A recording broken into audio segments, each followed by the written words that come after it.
what you doing way out here, little Joe? You're likely to get your brains out walking in this sun. Krusty, you know I couldn't go through the day without my constitutional. My horse spooked up in the mountains while I was checking fence. Probably halfway back to the Ponderosa by now. Well, I should have known you wouldn't be walking if you could avoid it. Well, come on aboard. Oh, of course, when we get to Virginia City, I'm going to have to charge you for the 15 miles. Anything's better than walking. What's the delay? Get along, driver. Stop the chatter. Driver, proceed immediately. All right, it's all right, folks. Just giving a friend a lift. Well, come on up here. I've been looking for someone to draw with anyway. Besides, once we get moving, it's going to be a mite cooler up here than in there. I don't know, it's a pretty good draft when that guy opened his mouth.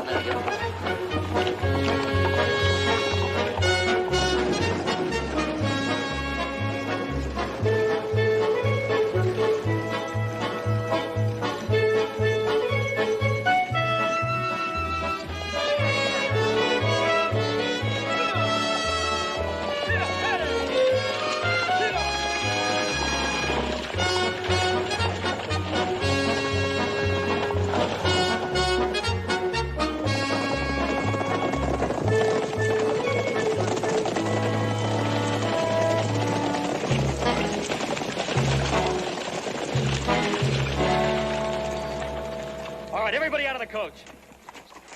Don't try nothing. You're a paying passenger. I got no intention of trying anything. Hey, look, gents, you may as well forget it and leave. We don't even have a money box aboard this trip. Flancio. I mean, shut up. Put on your gun.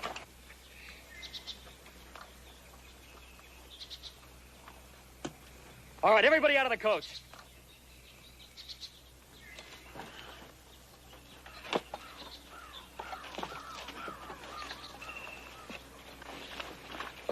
What's the meaning of this, sir? Who are these men? Take it easy, Mr. DuBose. This is what's known out here in the West as a stage holdup. This is outrageous. Driver, I demand you do something. With those guns pointing at me, Mr. DuBose, I've done just about everything I aim to.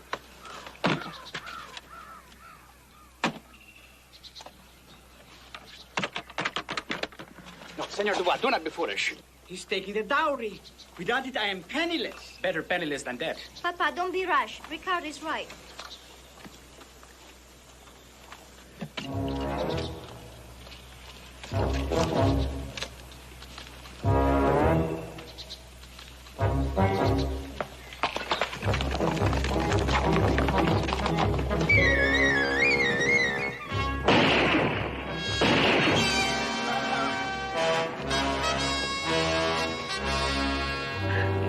We'll get him to my place to lie close in Virginia City.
Fortunately, appearances were deceiving. Your father is not near as badly hurt as we first thought. Ah, that is good news. Little Joe, it's a wise move on your part to bring him here instead of the longer ride to Virginia City. He's regained consciousness then. Oh, yes, he certainly has. As a matter of fact, I had to give him a powder to keep him quiet. Little lady, your father certainly has gumption. You know he's just aching to get up and take after those road agents. He wants to bring back some sort of a chest. I told him it was silly. It's not silly. It's my diary. Ricardo, what are you waiting for? Why do you not go after those bandits? But, my dearest one, I was so concerned about your father. Now, I will go after those bandidos. Oh, Don Ricardo, that isn't necessary. My sons are out scouting the countryside right now. I'm sure they'll catch up with them very soon. In the meanwhile, Ben, Mr. Dubois must remain quiet. He's got to stay in bed at least 3 or 4 days. And I've got to get back to town. I'll look in on your father tomorrow. Thank you, Doctor. Not at all. Bye. Excuse me, I must go to my father. Oh, mademoiselle, your father is resting now. Don't you think it might be better not to disturb him? Why don't you sit down here? We'll all have some refreshment. I want to thank you, monsieur. You have been very kind to extend us your hospitality. Well, I'm only sorry that you had such a bad experience. But our home is open to you, and I hope you'll feel as comfortable as possible. You're most gracious, senor. Oh, we're all very much in your debt. Not at all. Ricardo, what will happen if my diary will not be found? Mademoiselle, you might have lost your lives. No, you do not seem to understand, senor. You see, the dowry was worth almost $100,000. Well, didn't you think it was kind of risky carrying such a fortune all the way from New Orleans? We planned for the marriage to take place at a mission on my ranchero in California. It's an old family custom. As for the wedding, well, senor, the dowry must be there for everyone to see. Oh, I didn't realize that the dowry had to be at the wedding ceremony. It's an ancient custom for both our families. Pardon me for saying so, senor, but under those circumstances, I thought you'd be much more perturbed over the theft of the chest. I do not wear my emotions on my sleeve, Senor Cartwright. I am perturbed, deeply perturbed. Oh, not over the loss of the dowry itself. I'm a wealthy man in my own right. But unless the dowry is recovered or replaced, the custom of my family will forbid me to marry my lovely Michelle. Just loving the girl isn't enough. Love? Love is the least important thing in a marriage between two families such as ours. Oh, I see. You don't love her. Joseph. I did not say that, my friend. Please, Ricardo. Must we drag such intimate matters into the open? Mr. Dubois is absolutely correct, Joseph. This is none of our concern. Mademoiselle, perhaps you would like to rest. Your room is upstairs right next to your father's. I'd be happy to show Mr. Dubois to her room. Merci, monsieur. Don Ricardo, your room is right over here. Oh, gracias. No, I'm not tired. But I would like to use this time to explore your ranchero. I'm sure that Joseph would be very happy to show you around just as soon as you're ready. Yes, that would be a wise idea. Your son seems most eager to help. Would you, let's have some brandy. Well, senor, I'm ready. You and your father have been most gracious hosts. I'm hoping to learn from your advanced techniques. We better get started. Oh, it's not necessary for you to waste your time, senor. I'm perfectly capable of finding my own way. Oh, are you sure you can make it all right by yourself? Positive, amigo. Just point me in the direction to your branding corral. Anything you say, senor. Adios.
For me and one for you. Please, Papa, Papa. Well, actually, he's doing very well for a man who had a bullet in him only yesterday. Why shouldn't I do well? With such friends as you have turned out to be, and your valiant son risking their lives to recover an old man's treasure. I would be very ungrateful to do otherwise. One more.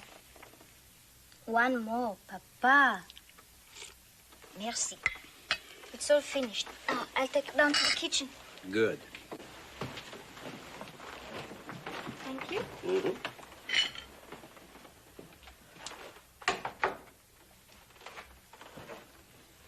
You have a very devoted daughter.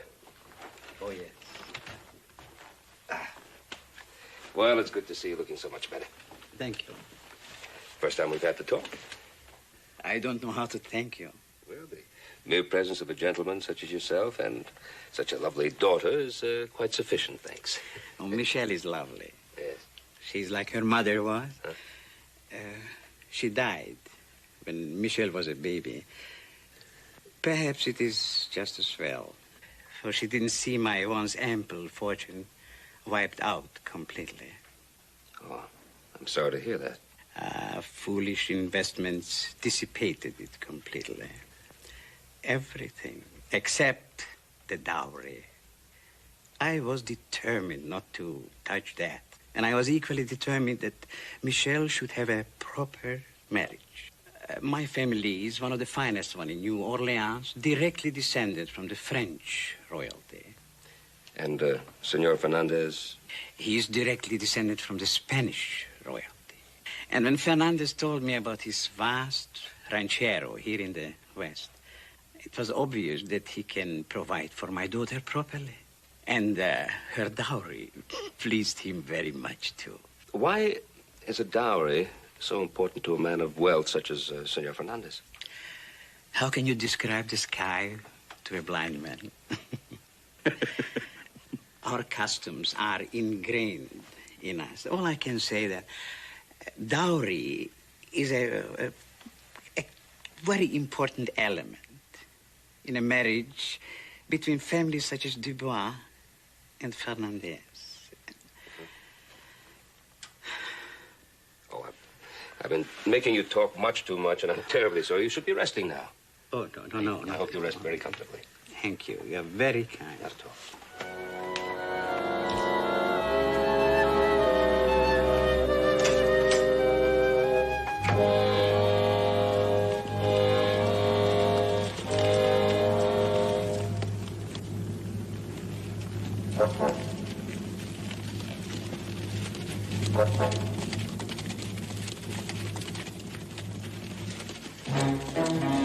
Well, he didn't get very far. Just like we thought. That one with a bad wing held him up. Hardly seems fair. There's only 3 of them. That's right, brother. I tell you what. You take the one with the bad wing, and I'll take the other 2. Well, I was thinking it ought to be the other way around. You're surrounded. Drop your guns.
Working there, Adam? Yeah, take a good look, because it's a rare sight indeed. Very, very funny. Hey, you got the chest. What happened to the bandits? Adam, boss. What happened? We got the jewels back, Paul, but we missed the thieves. Well, I wouldn't worry about them as long as we got the girl's dowry back. Yeah, but suppose the dowry turned out to be worthless. Now, what does that mean? Well, take a look at that. It's chipped. Well, beautiful workmanship. These jewels look like glass. What? They're imitations.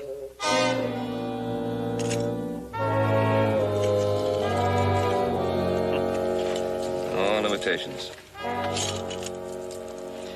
Joe, is this the very same chest they took off the stagecoach? I can't be sure. It looks like the same one. Well, there's one sure way to find out. Let's ask him. No, let's keep what we know to ourselves for the time being. Adam, why don't we fix the hinge on this chest so Mr. Dubois won't know that anybody's tampered with it, huh? Let's get in the barn.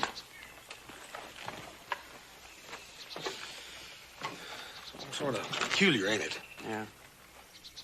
You know, I was just thinking, though, about what Fernandez said about no dowry, no wedding. Yeah? I just wonder if he finds out the dowry's a fake. Maybe there'll still be no wedding. Listen, Joe, if you got any notions about that gal, you forget them. Them Spaniards has got a temper plumb up to there. He'll tear you apart if you even wink at that gal. Buenos dias, senor. Hi. Well, I have been inspecting your irrigation system. Ingenioso. I shall have my peons install one like it on my own ranchero. Thank you. This is my brother Hoss. Hi. Ah, the brothers who pursued the bandidos, eh? That's right. You were unsuccessful, huh? Well, not exactly. We got the chest back. And the bandidos?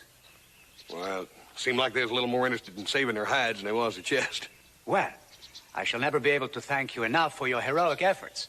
If it hadn't been for you and your brother, the dowry would have been lost forever. Well, if you'll excuse me now, I must go and tell Michelle the good news. I wonder how he's gonna feel when he finds out those jewels are phonies. I don't know. I know how he's going to feel if he catches you fooling around with that gal. You leave her alone, you hear? Yes, sir. My dear Michelle, have you heard the news? The dowry has been recovered. Oh, Ricardo, marvelous. Now we can get married. Does it not please you? Hmm? Oh, of course, of course. Now our plans can proceed without delay. Ricardo, ever since we have left New Orleans, you scarcely seem to see me. You go for rides by yourself, you take walks alone. Does it not occur to you that I might like to accompany you? I have much on my mind. Still, my dear, there will be lots of times for rides and walks on my own ranchero after we are married. Sometimes I think it would have been much nicer if we had been married in New Orleans. Well, it is as I told you before. The padre, who lives at the mission near my ranchero, is an old friend of the family. Well, he would be heartbroken if anybody but he officiated at my wedding. Now, you really must excuse me, my dear. I must not keep your father waiting. Does it not matter if I am kept waiting?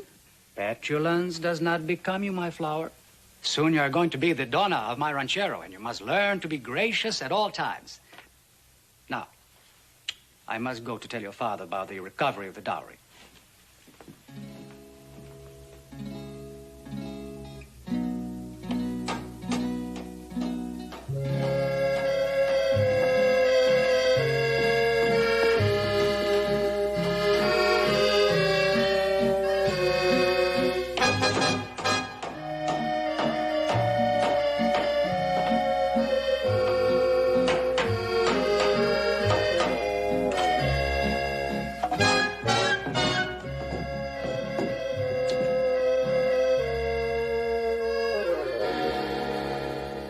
If I watch?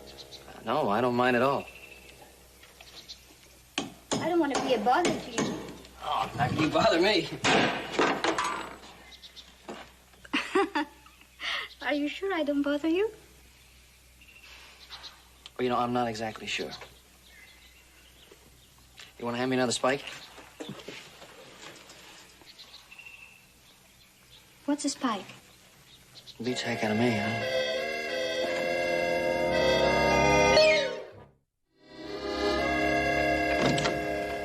Ricardo, fortune has smiled on an old man. The dowry has been recovered. Mr. Cartwright just brought it back to me. Yes, I came by this afternoon to tell you, but you were asleep. Well, indeed, we are all fortunate. We're all fortunate. And especially to see you recovering so rapidly, Senor Dubois. Well, the Dubois family is not only distinguished, but hardy. Your marriage to Michelle will produce children who will go strong and tall. And I am going to name my first son Alexander. Please do not speak of such things. Why not, my child? Because Ricardo seems to regret his pledge of betrothal to me. No, that is not true. You are a prize to be cherished above all others. A man could have a wife no more charming or beautiful. If you find me so attractive, Why do you not suggest a stroll in the moonlight? It's a lovely night, and it's proper. We are engaged. Well, because to walk in the moonlight with one such as you is too much temptation for a mortal man like myself. Bravo, Ricardo. You are a true gentleman. The gentle part is correct, Papa. Besides, I need my rest. Tomorrow morning, I plan to leave early for my ranchero. Leave? Without us? Well, you will be unable to travel for a week. Besides, I grow greatly worried about this absence from my ranchero. I fear that the peons are growing lazy, neglectful. You and Michel can follow later, and I will have things ready for your arrival. You are talking logically, of course. We will talk about this further in the morning before you leave. Right now, I am in need of rest. Of course, Senor Dubois. Until tomorrow. My dreams will be only of you.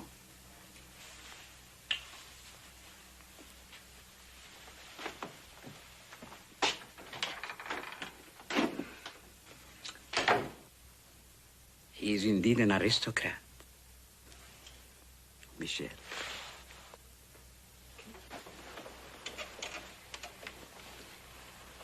I am afraid you offended him.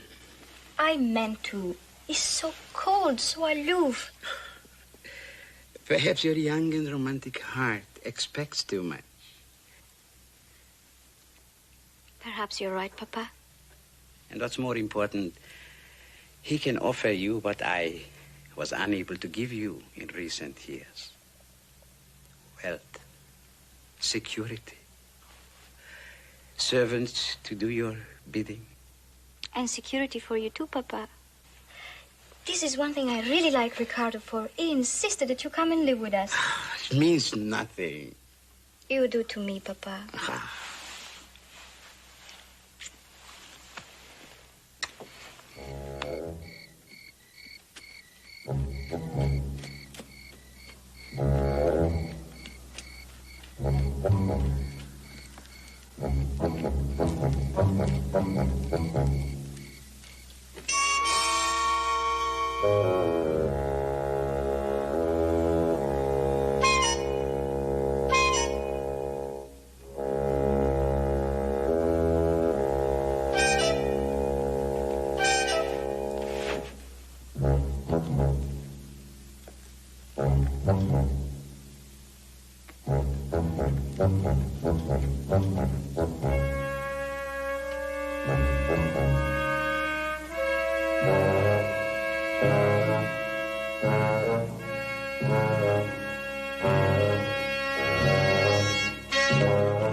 Stop thief!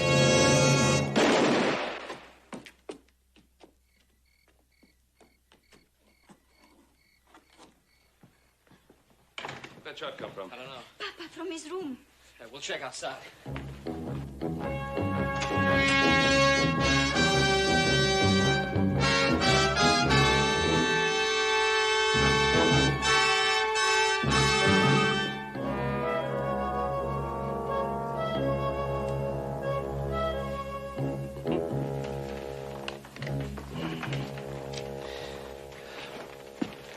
Certainly couldn't have missed him by more than an inch or two. But I did miss. Papa, please don't get excited. Well, the bandits are trying to steal my money, my fortune, the only fortune I had.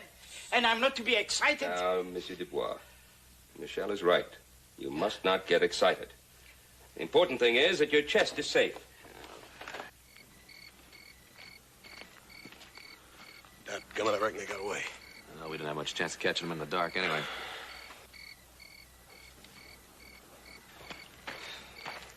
It's twice you let him get away. Well, you're absolutely right. Tell you what, while Hoss and I get some sleep, you can have your opportunity. Now, they've tried twice to get the dowry, and chances are they'll try a third time, so why don't you just stay here and keep a vigilant watch, all right? Let's go. You asked for that, little brother.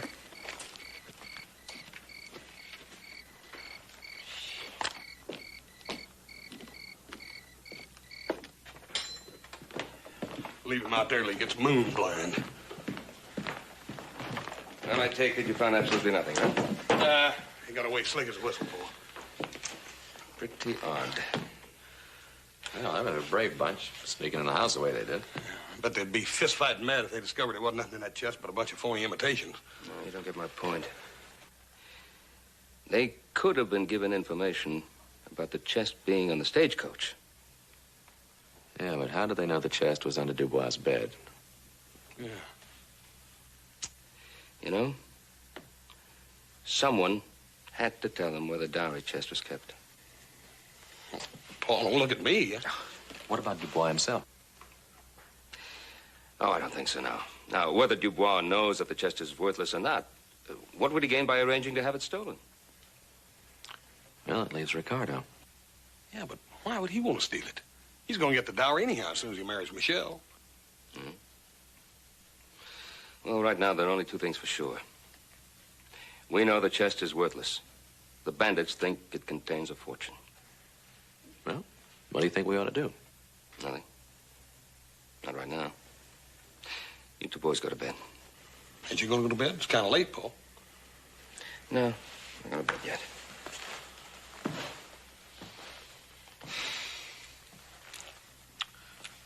Well, with Pa thinking and Joe guarding, what's there left for me and you to do? Not a bad burn thing. Let's go to bed, Andy. Right. Well, they do not give up easily, these men, but I imagine after 2 failures, they will not try again. Do you really think so, Ricardo? Well, at least we are assured of sleep without further disturbance. I understand our host has posted guards around the house to keep us protected. For the second time, I shall say good night and also add my heartfelt respect for your vigilance and bravery. Good night. Excuse me, Papa. Wait, Ricardo. I hope that what has happened has changed your mind about going on ahead without us. Papa, in his weakened condition, shouldn't be left alone with the responsibility of the dowry. You are right, of course. No wonder I am so taken with you, my darling. I will wait, and we'll travel to California together.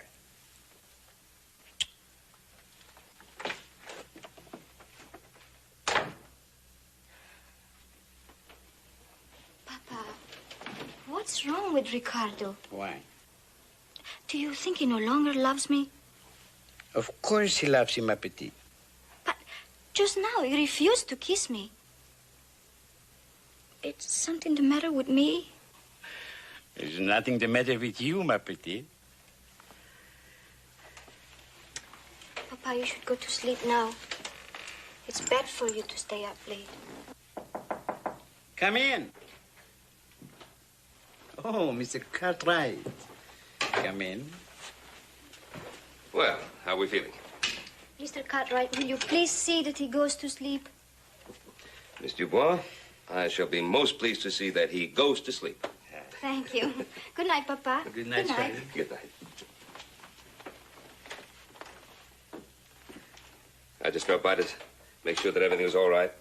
Of course I'm all right.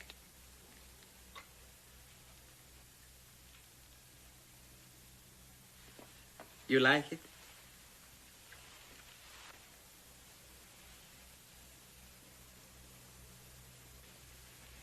Beautiful, beautiful craftsmanship. Thank you. I've made it myself. You made this yourself?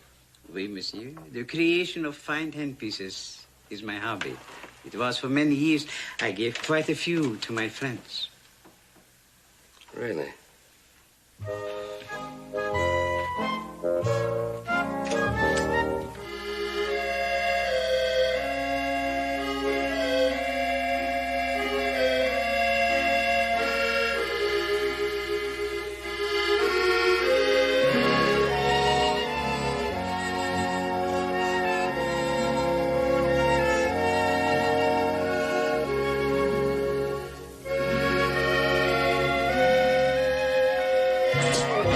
Don't shoot. I'm sorry. I didn't mean to scare you. With all the excitement, I couldn't sleep. How's your father? Oh, he's fine. He's sleeping now. Thank you. That's good. I don't think they'll be back tonight. I hope not. Such a pretty night. Guess it is. You mind if I ask you a personal question? No? How can a beautiful girl like you want to marry a man who's more interested in your dowry than he is in you? Sometimes I do wonder if Ricardo is more interested in the dowry than me. Well, I know what I'd do if I was in his place. What?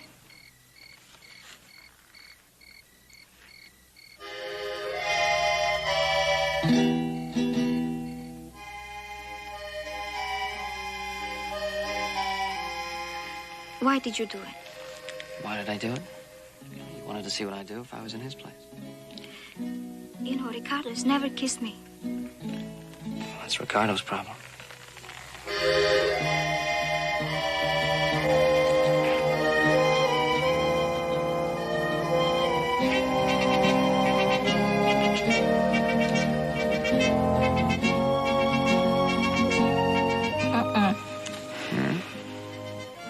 Ricardo is there. Yeah, Ricardo is where? Right behind you. Right behind me?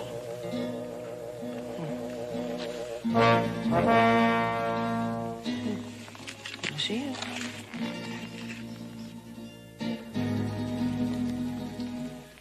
Buenas noches, Michelle, Senor Cartwright. Ricardo, please forgive me. Forgive you for what? It's moonlight, and you are very beautiful. And Senor Cartwright is a mortal man.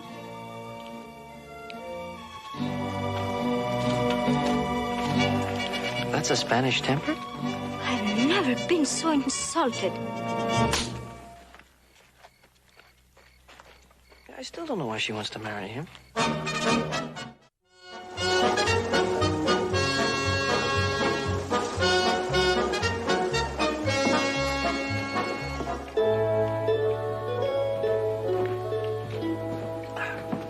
Cosmo? Draw me one, huh? Well, howdy, man. Crusty, how are you? Good to see you. Oh, fine. I always stop by here when I'm swinging back on my return trip. Just drink one of these and get the dust out of my gullet. Say, I want to thank you for taking care of little Joe the way you did. Oh, anytime. Oh, Ben, I was wondering about that old feller. You know, the one that got shot in the stagecoach holdup, that Mr. Oh, you mean Monsieur Dubois? Yeah, how is he? Oh, just fine. Come along real good. Oh, peculiar thing about that holdup. Uh-huh. You know the other fella, the Spanish dude, the one that's going to marry this Mr. Dubois' daughter? Oh, you mean Don Ricardo Fernandez? Oh, he's really something. Now, what does that mean?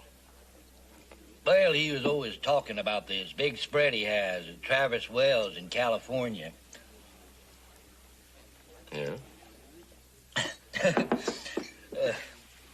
Well, I was kind of curious about it, so I detoured the stage a couple of miles just to take a look at it. Huh? Found out a funny thing. Well, what did you find out? Well, you know that spread he says he owns?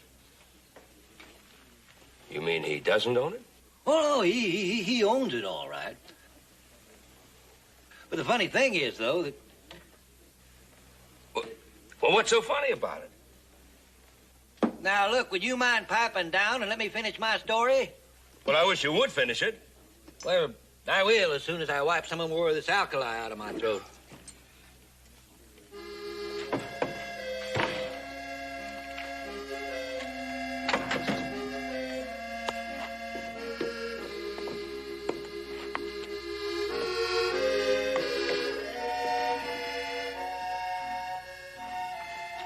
Hi.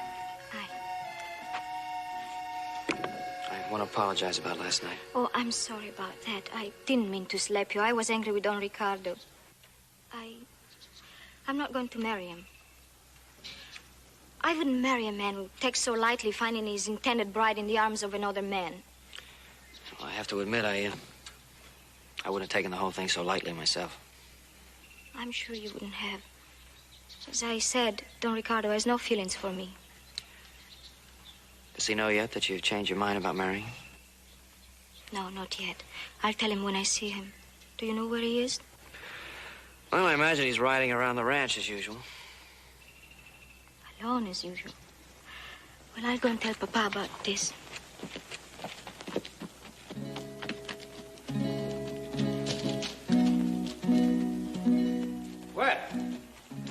shall never tire of riding around your magnificent Ponderosa. I have learned much.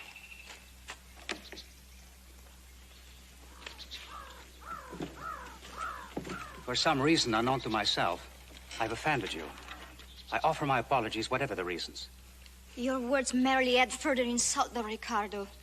But it doesn't matter now. I have something to tell you. And I shall give you my undivided attention, my dove. But before you speak, there is something that I'm forced to do. No, don't! Ricardo, why did you do it? I've decided, after all, Senor Joseph Cartwright, that your indiscretion of last night was indeed a serious insult to my name. All right, what do you want to do about it? I demand satisfaction. Oh, that's fine. Why don't you step out of the way? Okay, how do you want to get it? Like this.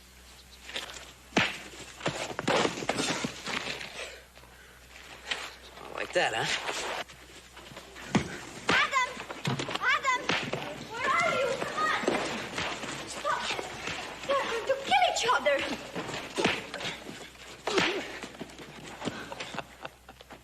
What are you laughing about? He's going to get hurt.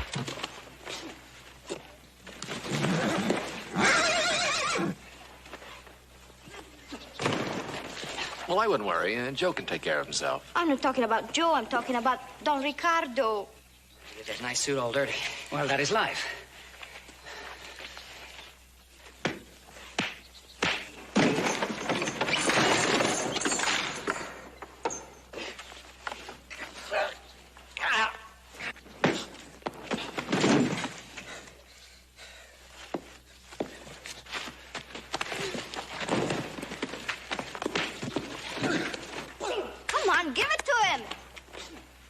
What are they fighting about? Oh, it's a question of honor. Your brother kissed me last night. Figures.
It's not over yet. Wait a minute.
morning, Senor Joseph. You took your beating gracefully. Oh, yeah, I thought I did. Without the gloves, you'd have never taken it.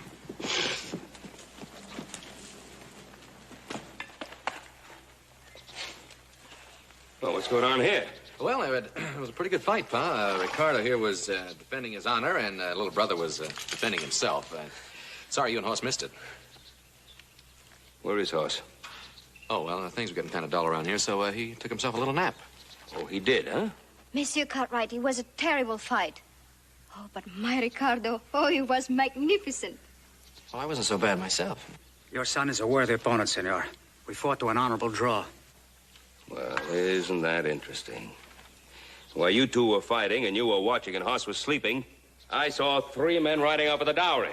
My dowry? Yeah? Michel. Papa. Your dowry was stolen. My congratulations, Senor Fernandez. Your robbery was finally a success. My robbery? Your loose words are insulting, Senor. Oh, Senor Ricardo. Let's not have another fight. You finally succeeded at having Michelle's dowry stolen. Very clever scheme. What do you mean? Senor Fernandez. Ricardo, did you steal my dowry? The man is a charlatan, a liar, a thief, a man without honor. Papa, please. Ricardo, why? It is simple and shameful. I do not own a rich and vast ranchero. They're just a poor few acres. There is no big hacienda. Just an old sod hut. I don't understand. You lied to me. You said that you love me. That is the one truth in the whole miserable business.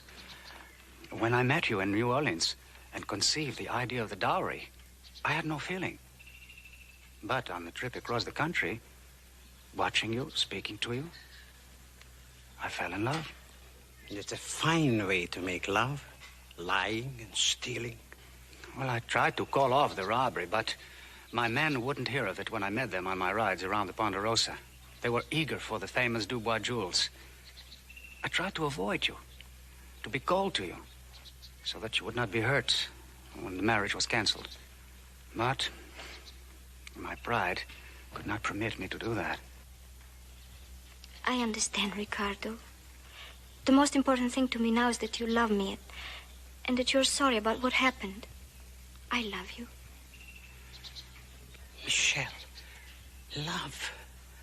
How can you love such a man? Yes. How can you do that? After all you know about me. I do what my heart tells me. Well, you must lose this love. With all this foolishness, I'm going to go to prison. Well, that kind of depends upon whether Senor Dubois is going to press charges. Papa, please forgive him. Please. Never. Monsieur Cartwright, I demand you notify the sheriff at once. Michelle, may I speak with your father alone, please? That will do no good. When he's like this, it's impossible. Please. Well, so she goes. Monsieur Dubois, you just heard your daughter say that she loved Don Ricardo. Love, love, love, that's all I hear. He was after her dowry. Well, he confessed as much. You know, I have a bit of a confession to make myself. I looked into your dowry chest. I saw all those magnificent jewels. They're just beautiful. One thing that bothered me, though, I thought that the settings were not quite as fine as they might have been. You mean the settings? Monsieur Cartwright, I think they are as good as any I've ever seen. No, I felt that they were inferior compared to the jewels themselves. What do you mean? Oh, they are magnificent, Monsieur Cartwright. I am an artist. Yes, you are.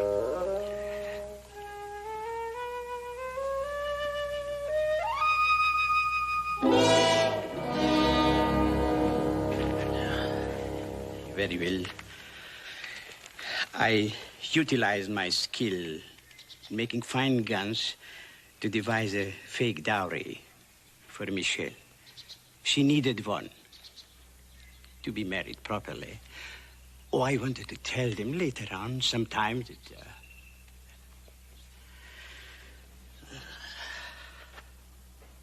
I'm a foolish old man who couldn't even be successfully dishonest.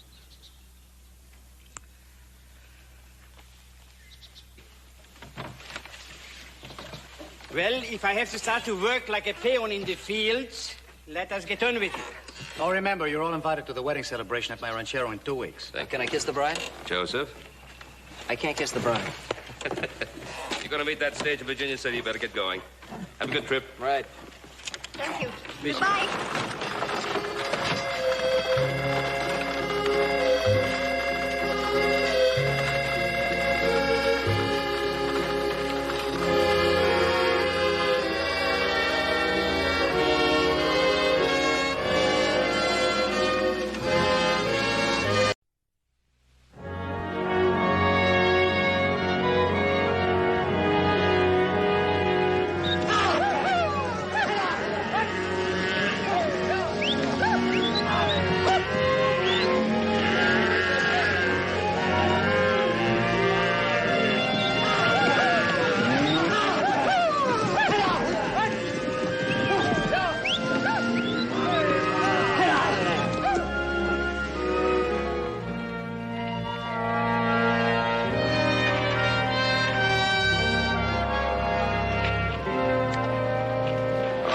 Doesn't know how lucky he was when he won that toss and didn't have to go on the cattle drive. I don't care if I never drive cattle again. Yeah, sure dusty. Dusty? I got enough dirt in my mouth to plant corn in. Well, wash it out with this. Thanks. I'll wash it out with something better than water. I wonder what's keeping Pa. It's a lot of money. Yep, and all for taxes. Yep, death and taxes. Stop complaining. I'm just complaining about the dirt in my mouth. Well, here it is. $10,000 drawn on Wells Fargo Company. Now, I've already endorsed it. Isn't that kind of dangerous? I mean, anybody could cash it now. Well, maybe it is, but we got to get this money to the Territorial Tax Office before noon on Saturday, and we've also got to get to the Double C Ranch before they sell off all that good stock. All right. Who makes the trip to Genoa? Well, Adam, you know all about our tax setup. I accept. I'd much rather ride to Genoa than drive that breeding stock up through those mountains. Yeah, well, who wouldn't? I think we ought to toss on it, Pa. No, it's all settled. Adam, I guess you'd better get started right away. Yep. Want to be safe in there. Now, remember, you've got till the day after tomorrow. No longer.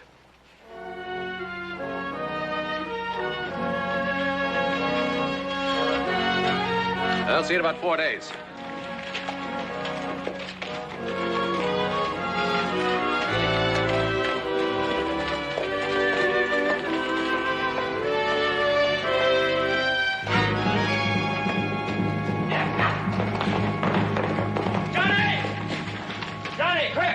Sound like it was something important, Jeff. It is. Another prison break. How many this time? 2. Got away early this morning. Now, we want you to wire all town marshals and sheriffs in a 100-mile area. Ask them to organize posses. All right, Jeff. I hope you catch them. Always do. But these 2 are tough hombres. They're hold-up men and they're killers.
better be the place. I can't drag that chain another foot. Ah, this is it, all right. As soon as Brubaker gets here with those horses, we'll be all the way He better not forget free. the chisel to break these blasted chains. Nah, he won't. He won't. Well, you're betting a lot on him. Lousy prison guard. Well, he may be a lousy prison guard, but he helped us escape. He set that chase going in the wrong direction. Oh, he'll be here all right. Maybe. Drooling for that money.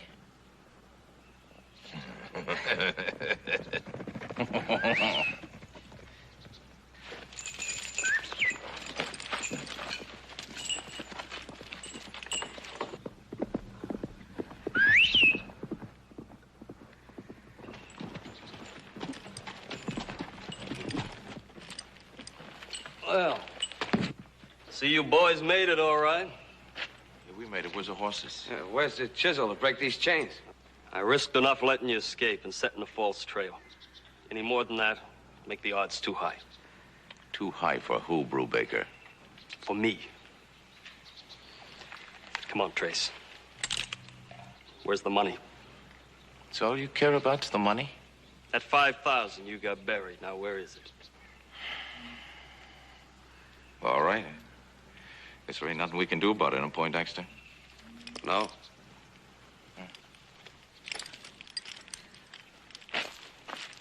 You want it or not?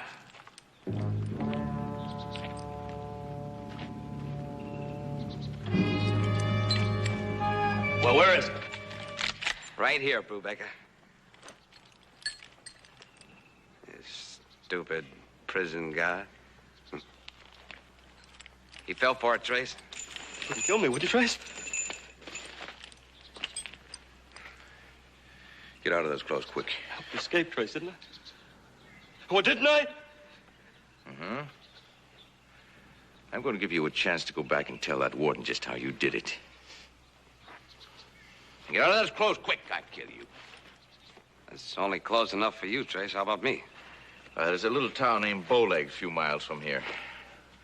We'll get you fixed up there.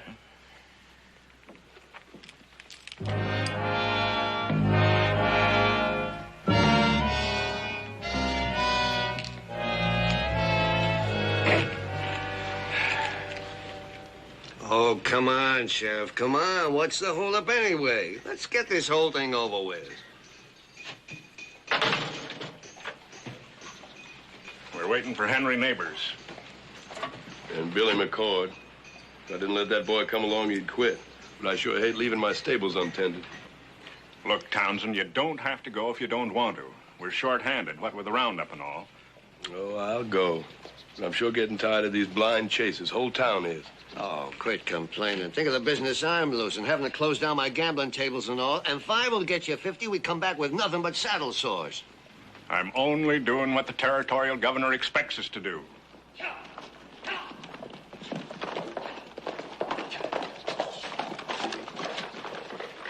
Let's go get him, Sheriff. Sure would like to have me a couple of convict scalps. Put that thing away before I take it away from you. Dang kids. Settle down now. We're waiting for Henry Neighbors. Kid, you finished cleaning out all them stalls? Yeah. You throw hay in them? Yes, I threw hay in them. Hey, Sheriff, ain't that going to get me a badge? Yeah, you'll get a badge against my better judgment.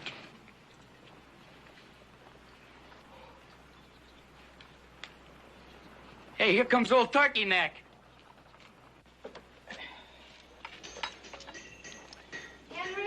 Henry, you got your slicker? It might rain. Remember, you caught a bad cold last time you went out with the boys. I have it, Martha. Your handkerchief?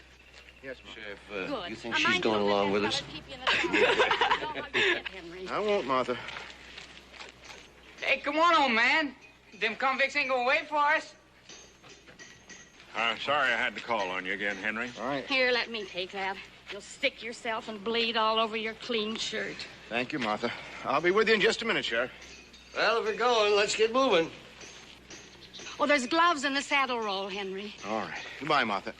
Goodbye, Henry. And Henry, I ain't worried about you running into them criminals, but don't fall off the horse. I won't, Martha. Goodbye. Goodbye, Henry. Yeah, I'll hold and you get on. All right, thank you.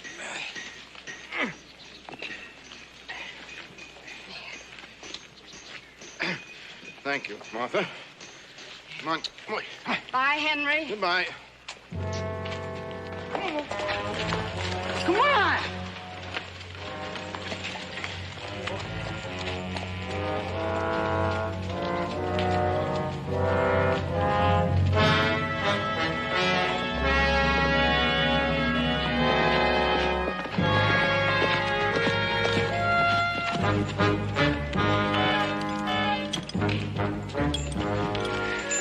Let's get off. Let's give the horse time to rest a little bit. Listen, Trace, these chains, we gotta be smart and keep moving. Posses will be combing the whole territory for us. For us? Well, yeah. Well, you wouldn't, Trace. I mean, after us busting out together and everything. Here's where we part company. Now, you'd slow me down. Horse can't make any time riding double. Oh, you can't do... You move off over there about 20 feet. Move.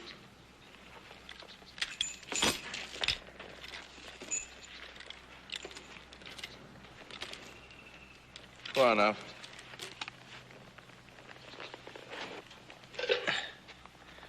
Now, here I'm gonna leave you this rifle. Now, if you get in any real trouble, now, you use it.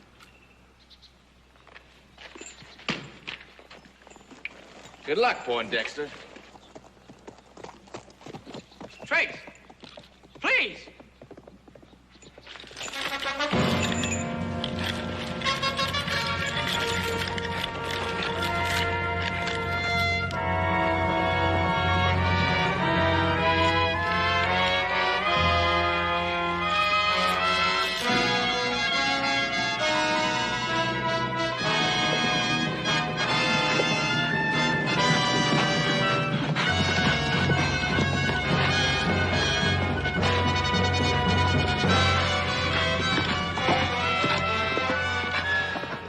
Hold it, mister.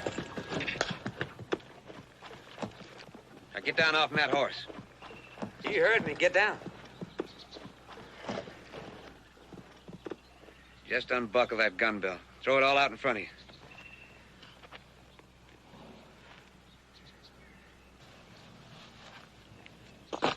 Now get to shucking them clothes. You heard me?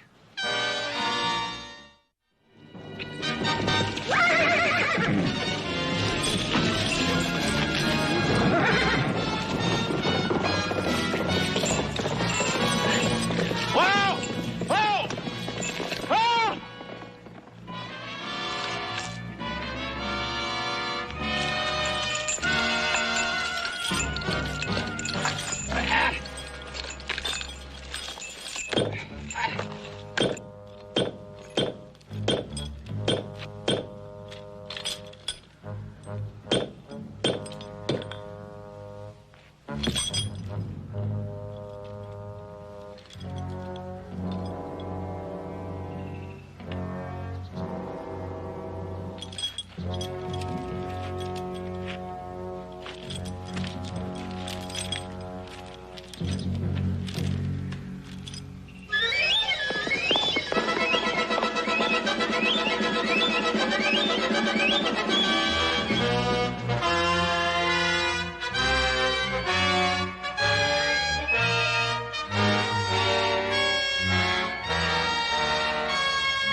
Better save some of that.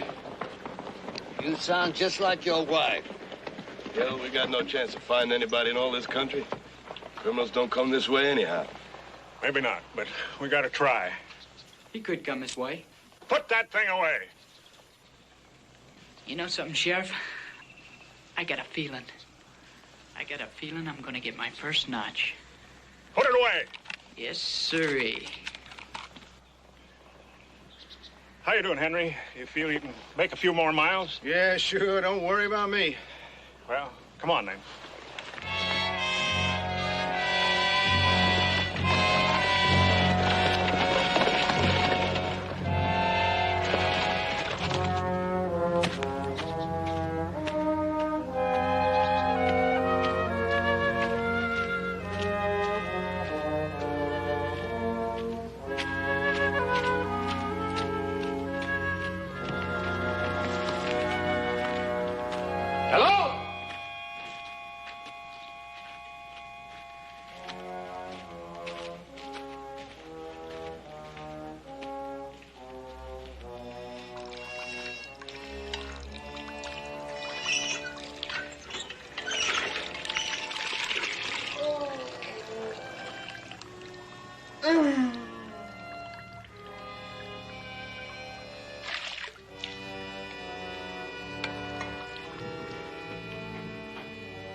Don't hit me no more. Please, don't hit me no more.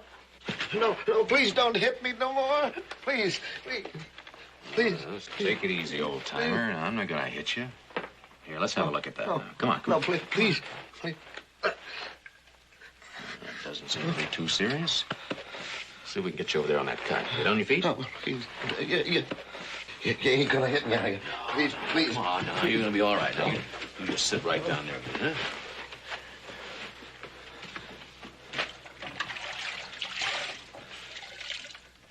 There you go. See if that doesn't make it feel a little better, huh? How many of you broke out of prison? I mean, the clothes, they're not mine. If you come here looking for your friend, he's been and gone. Right there's his leg irons, if you don't believe me.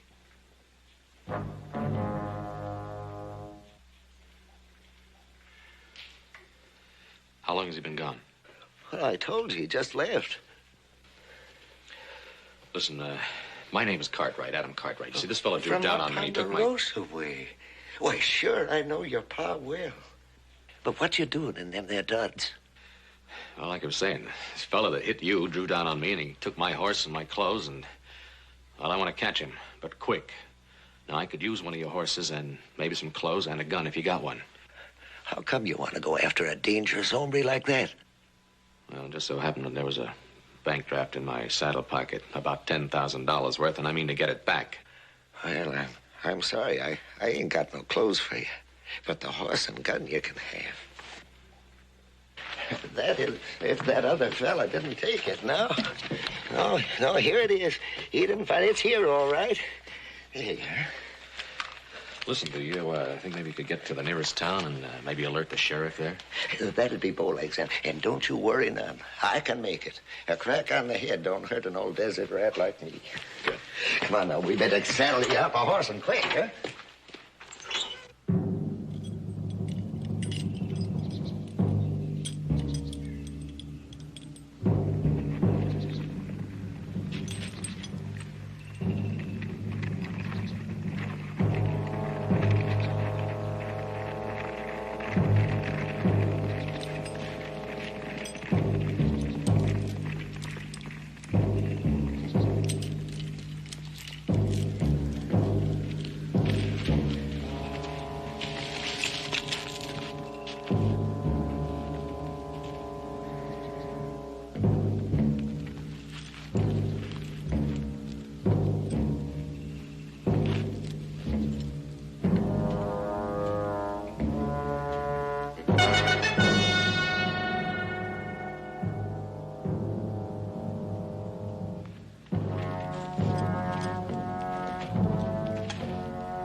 You sure give me a start there. Why, you're one of them guards from the prison. The convict got away in one of your horses, huh? Oh, don't worry, old man. I'll get it back for you. That wasn't the way it was at all. I'd give it to him. Give him your horse? Yeah, because a convict made him change clothes and stole his horse. And that real convict, he came here and made me take off his chains, and he hit me on the head right here. Oh, who's this other fella? Adam Cartwright. I know his whole family. And Adam, he went after that there convict to get his horse and saddle back. Well, he's just gotta. He's gotta, huh? Why? Because there's a bank draft in that there saddle pocket, and a big one. A bank draft? It's the same as money, ain't it? You know how much? $10,000, he said. And I'm riding to the town for help. Right now.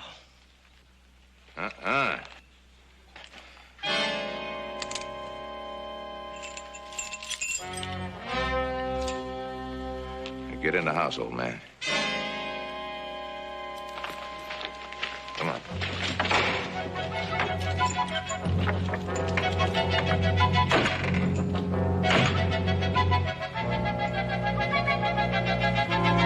Please, no, please.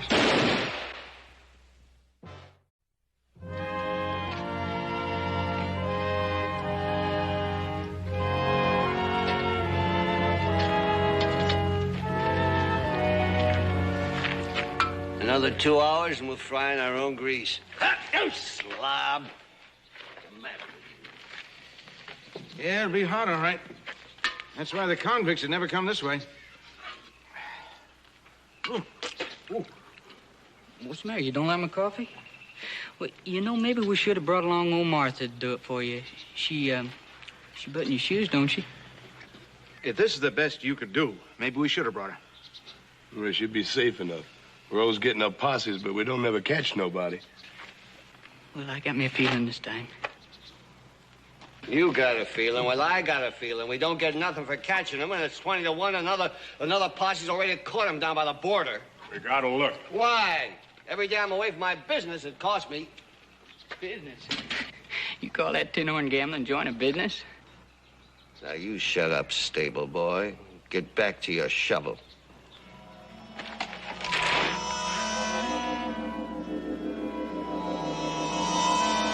I'll kill you.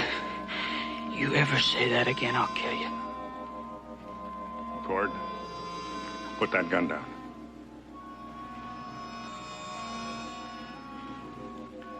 I said put it down.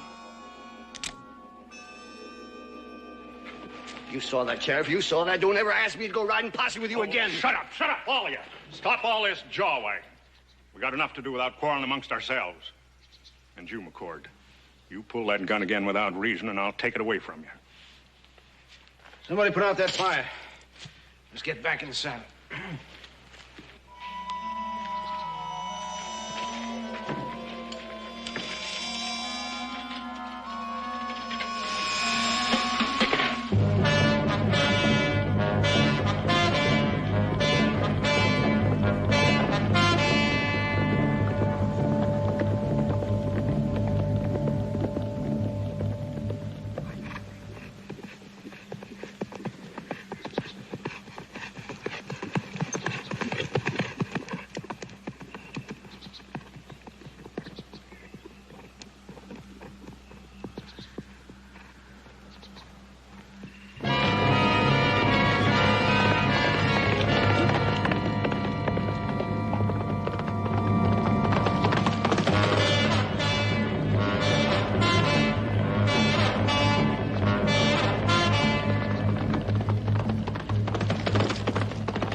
Well, looks like I'm going to get my first notch. You shut up and keep still. Come from over there. Got time for a drink of water, Sheriff? My mouth's kind of dry. So's mine. Come on. Come on, boy. Let's go.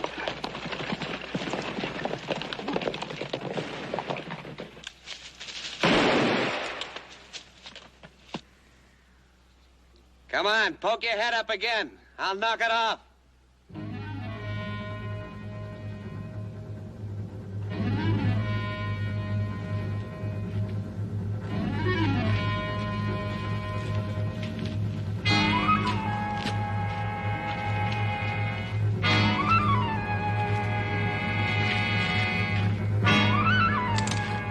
All right, drop it.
Glad to see you.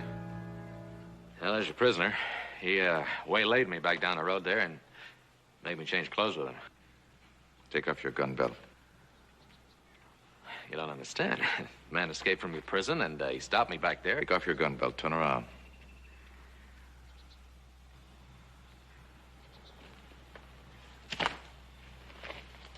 You're making a mistake, mister. My name's Cartwright.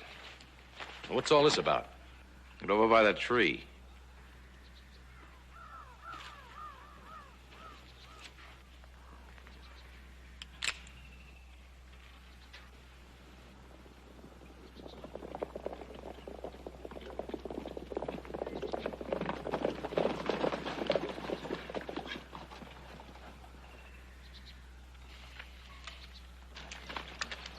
Listen, McCord, you stay put.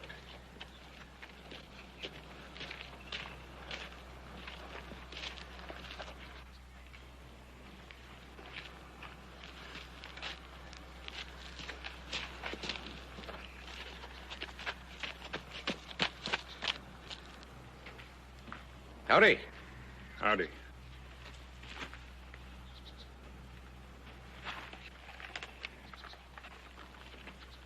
Where you from, Sheriff? I'm Hill from Bowlegs, looking for convicts. I guess we got one. We got two. I'm Brubaker, Territorial Prison. Which one's he? It's Elmer Trace. Sheriff, that is not right. My name is Adam Cartwright. Shut up. I'll keep him shut. Now, you listen to me, Sheriff. I am no convict. Shut your mouth. I want to get this thing straightened out. I'm not Elmer Trace. I said shut up. Go ahead. Go ahead, hit me. I sure would like to kill you. McCord, take it easy. Why, he's a lousy convict. He just killed a man a few minutes ago. What do you expect me to do, hold his hand? Take it easy, I said. We'll hear your story a little later.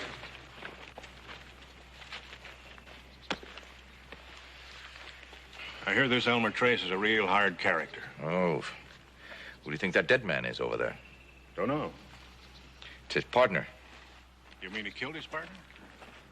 Yeah, they probably waylaid some poor devil and then got into a quarrel about who's going to wear his clothes and ride his horse. Well, Sheriff, shouldn't we, search the prisoner or something? Yeah, I was going to do that. Take those, will you? It's terrible. Terrible. Killing and robbing.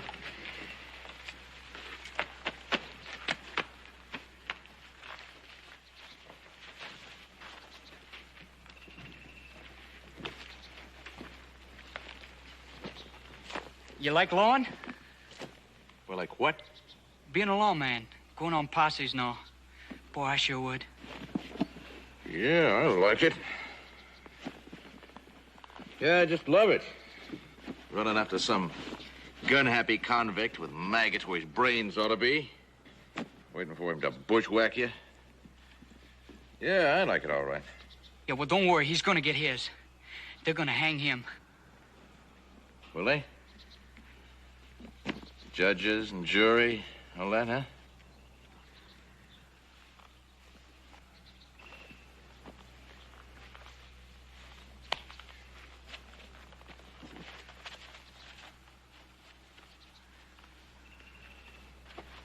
Search him good, Sheriff. I know these prisoners. They got knives and all kinds of things hidden on them.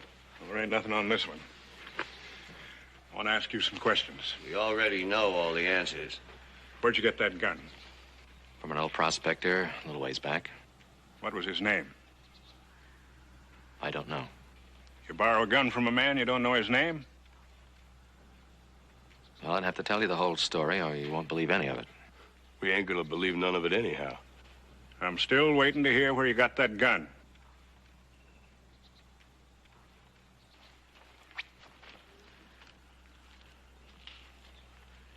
Hey.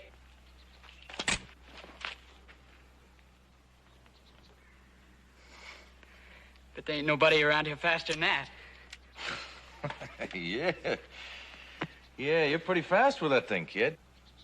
Well, I practice all the time. What do you do when you're not practicing? I work for Mr. Townsend in his livery stable. Oh. What a shame. A man of your ability. What I really want to be is a deputy. Full-time deputy.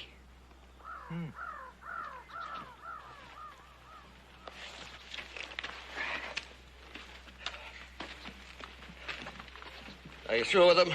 Search him? Yeah, nothing on him. He'll set the time across the saddle. To get them good clothes. Well, they obviously killed somebody for him. Them rotten murders. What do you suppose they'll do with him? Oh, he'll get 5 years, maybe less. 5 years, maybe less for murder? All he needs is a good lawyer. There ought to be something we can do about it.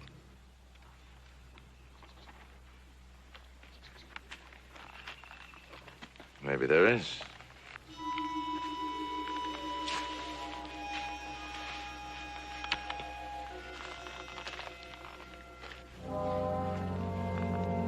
We'll be right with you. Yeah.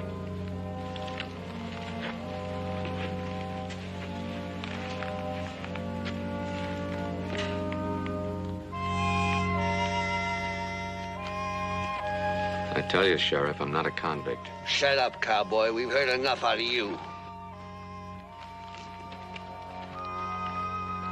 Ten'll get you 40. You've done this before. Let's get this over with. Oh, no, McCord, you ain't gonna do that. I ain't asking, Sheriff. I said we're gonna hang him. I don't want another chirp out of you, boy. They never take him in alive. You know how they take him in? Tied across the saddle. That's right. Let's go. Hold it! I'll kill the first man that puts a rope on him. This man here ain't worth taking in alive. What kind of a law officer are you, anyway? He's lawman enough to know that no jury's gonna hang him. They're gonna turn him loose. That's for a jury to decide, not us. Man has a right to prove his innocence. If you take me back to Genoa, you'll find that people back there know me. I'd say we string him up. I've had enough out of you. Shut up! Give me that rope, kid.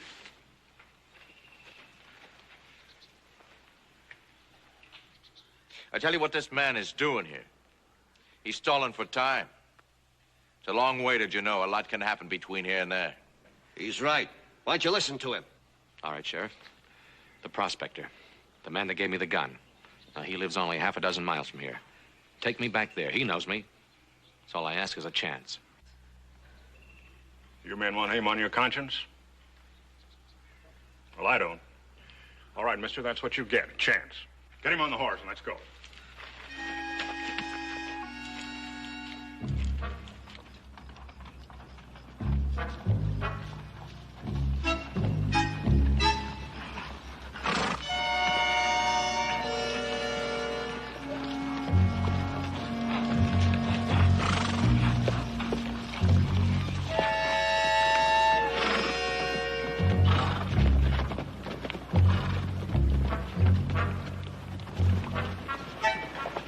You serious about wanting to take a job, Lon? Sure I am. I want that badge. That'll stop them. Stop who? Everybody's laughing at me behind my back. I know they do it. That's why I'm going to get them. Easy, easy. You know I don't want that killer taken back alive. You help me, I'll help you.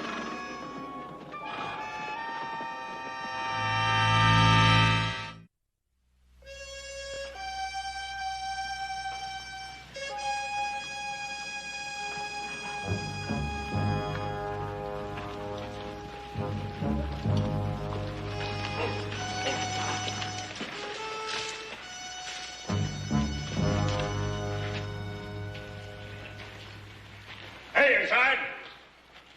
Come on out! This Sheriff Hill from Bowlegs. I want to talk to you.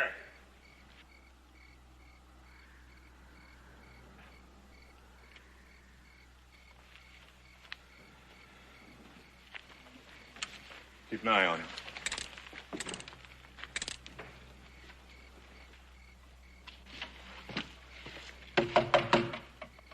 Hey! Open up!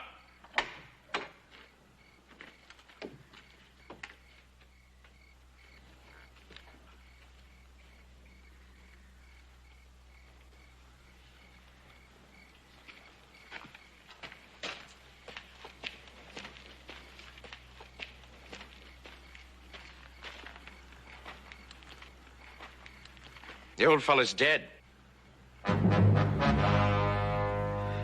can't believe it.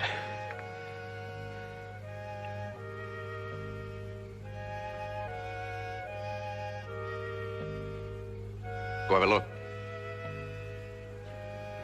Not you.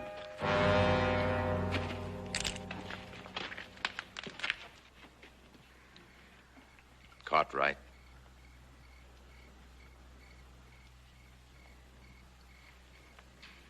You're Trace, aren't you? Mm-hmm. You know what I want. They won't believe you. They want to hang you. Oh, the sheriff ain't going to be able to stop them. Would you hand me that little bank draft? I'll stop them. Now, I got nothing to lose. That's good enough for me. I say we hang him right now. Well, it's what I've been telling you all along. Guess we should have listened to the kid. It's still not too late. You still holding out? I'm against it. I'm against it, and so is Hill. Hill, come on out here.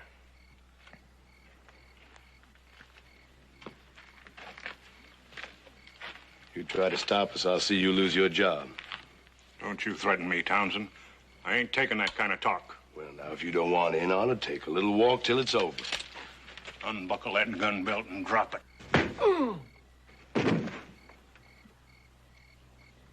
He was asking for it. Now there ain't nothing stopping us. It's your last chance. Huh? Okay.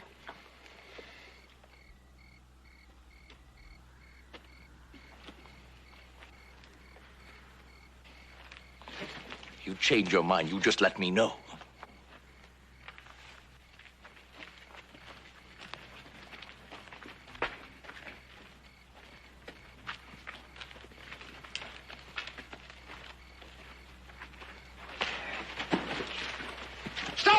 Stop or I'll shoot! There ain't gonna be no hanging. It ain't right. Now, you take your hands away from that gun. Doesn't mean I won't shoot you, too. I don't know how to handle this, but the sheriff will know when he comes to. Now, you go on, get back to the shack and take him inside. Go on, hurry. Go on, hurry. I swear, you come any closer and I'll shoot. Easy, easy. Watch his eyes. You stay where you are, do you hear? I'm not fooling him. You stay there or I'll shoot. Relax it now. Go on, hurry.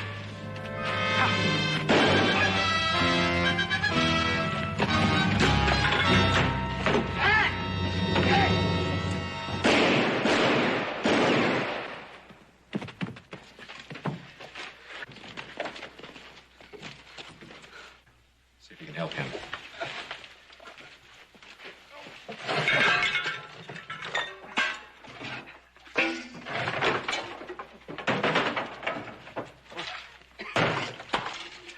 Thank you for what you've done, neighbors. You sure surprised me. Just keep that handkerchief pressed against the wound and the bleeding will stop. Right. I'll get you to a doctor as soon as we get out of this mess.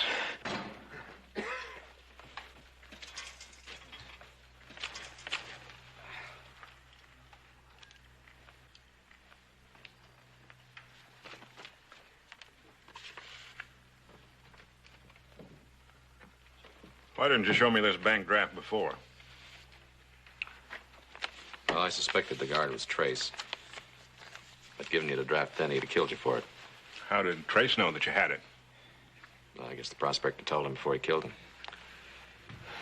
How you doing, Mr. Neighbors? Weak. Well, you lost a lot of blood. It's beginning to hurt, too. Think you're strong enough to guard that window? I think so. You give me can hold this door? Maybe. Skidmore? That back window.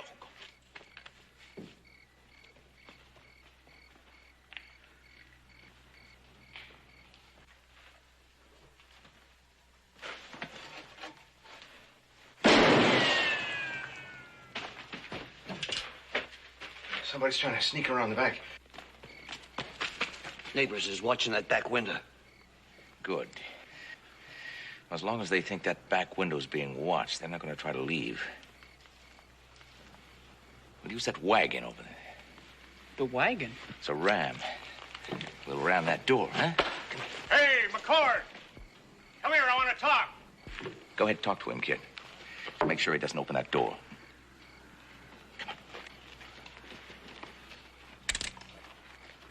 What do you want, Hill? You're making a mistake, McCord. I know what I'm doing.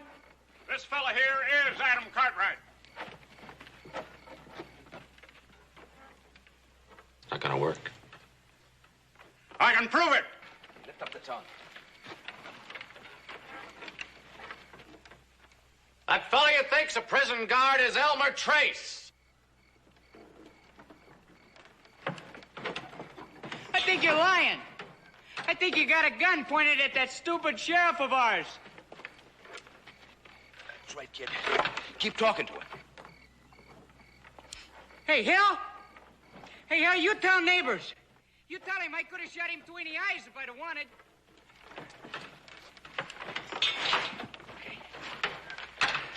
Kid, Oh, Hill! We're coming in after him. okay, we'll push it from back.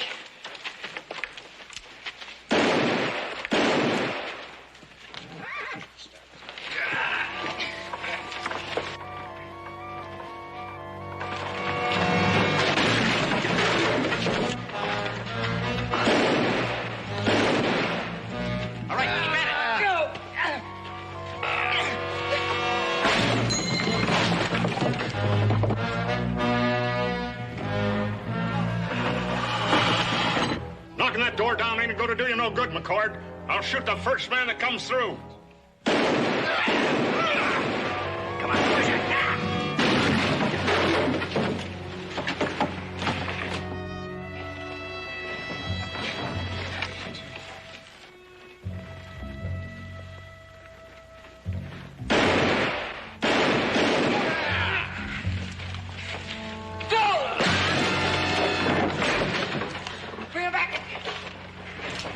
Drop the gun.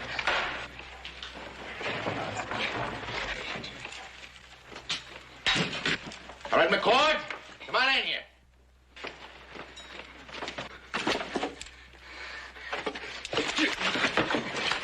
thought you was going to get off easy, didn't you? I'll get the rope. You too, Sheriff.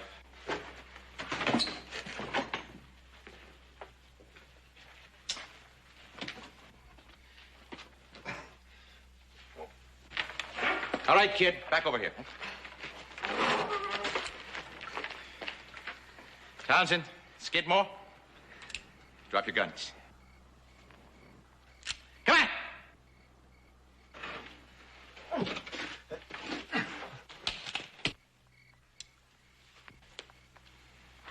I'm about to get me $10,000, kid. Cartwright's got a bank draft that's worth that much. Now, you in with me, huh? 50-50? Partners? It's that or you're dead. You lied to me. Ah! Stupid! Come on, get over there, Sheriff. All right, Cartwright. I know you don't care much for Junior here. If you don't come up with that bank draft, this future lawman is dead. Let the boy go, Trace. I'll give you the draft.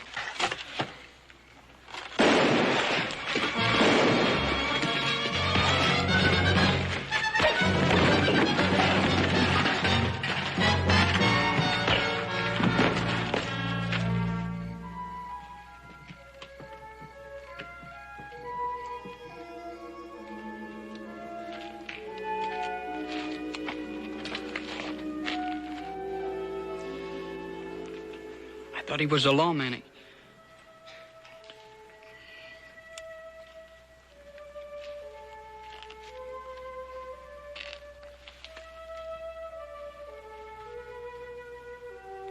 I made a big mistake.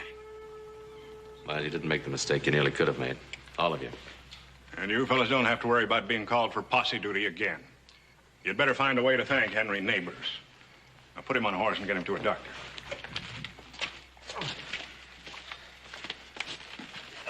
Yeah, let me get him. Here, Mr. Neighbors. Take this one with you.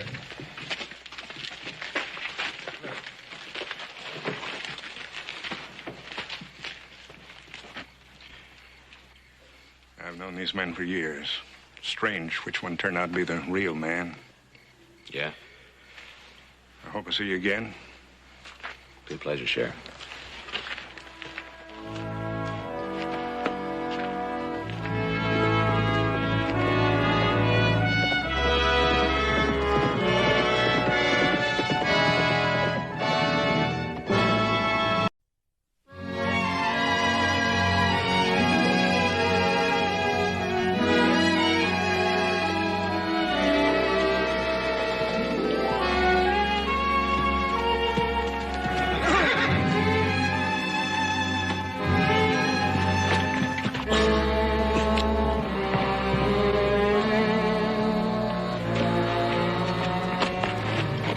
What happened to you?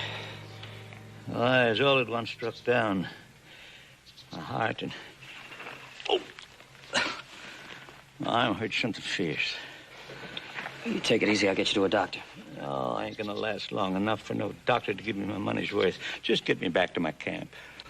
All right. But you show me where your camp is. Take it easy.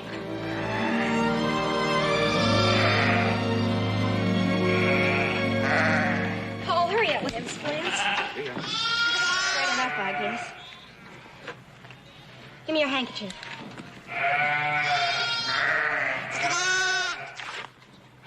Come on, you ain't helpless. Well, what are you going to do with him? Take care of him. Won't be a lot of trouble to you. Poor lorn thing.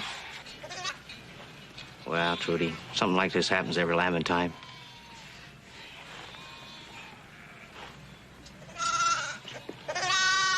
Go on, your mother. Go on.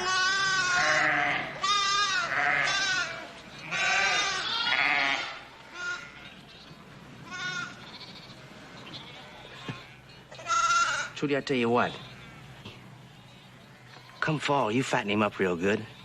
I'll build a big fire, and we'll roast him. Paul! Don't you dare think of such a thing. Trudy, I was just funning. Was it funny? I'll get you good if you ain't. Grandpa.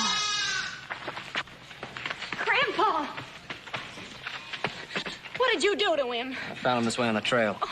He helped me, Trudy. Give me a hand, we'll let him off the horse. Let's lie him down. Here we go, Pop. Take it easy. Does the name Harker mean anything to you, girl? No, Grandpa, it don't. It's a rich family in San Francisco named Harker. Yeah, they're the ones I'm talking about. They're your folks, Trudy, just as much as I am. How could that be? I ain't never even heard of him. Your father was Frank Harker, a fine, upstanding man. Grandpa, why didn't you tell me all this before? It wasn't easy to tell. You see, your mother met young Frank Harker in San Francisco. They fell in love. But the Harkers was high and mighty. They wasn't gonna have no hill girl by the name of Abigail Coombs in their family. No, sir. So, Frank and Abigail, they run away and got married. What happened to him? One day, Abigail came here with you. She told me that Frank had up and died. And she come to me because she had no place else to turn. She made me make a promise before she died. What kind of promise? She made me promise that I'd try to get you back to the Harkers and the things that were rightfully yours. I've been happy here, Grandpa. Seth, I'll take care of her. You know that. You don't have to worry about it. Now, you stay out of this, you hear? I didn't raise her to marry no sheep herder. I want you to go to your rightful people, Trudy. Make them take you back. I don't want to leave here, Grandpa. I'm asking you for your promise, Trudy. Now, will you do as I ask? I'll try, Grandpa. And I'll need yours too, son. You have my word.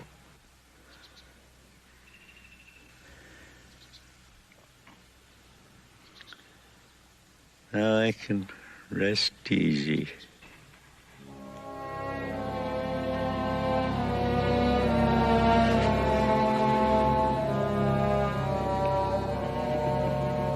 He's gone.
Trudy, I put the ground sheet on for you just in case it comes up a rain or something.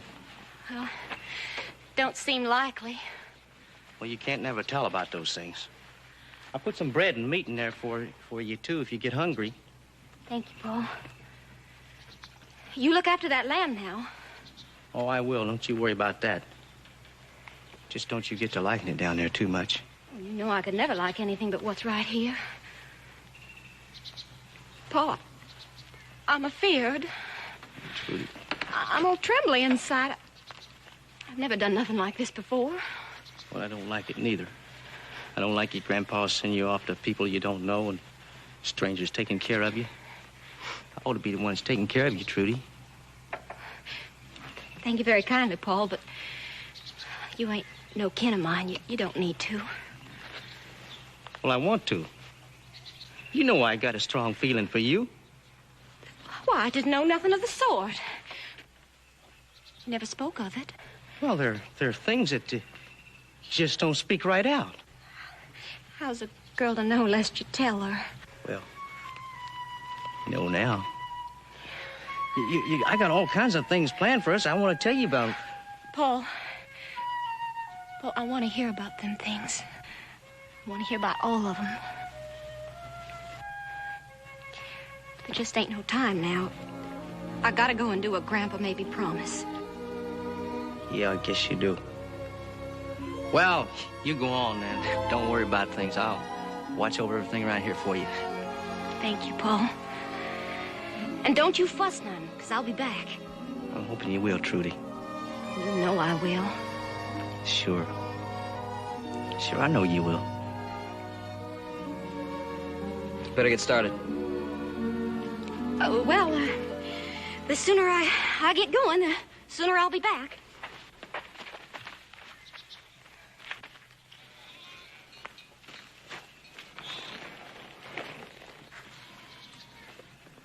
You take care of her now, you hear, Cartwright? Don't you worry, I'll take good care of her. Because I don't want anything to happen to her.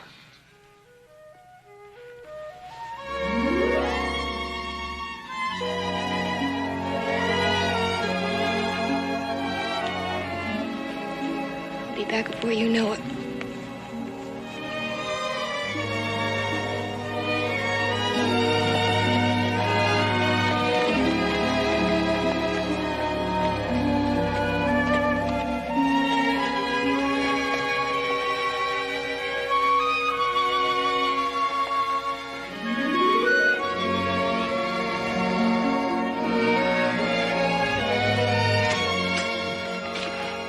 Come on in.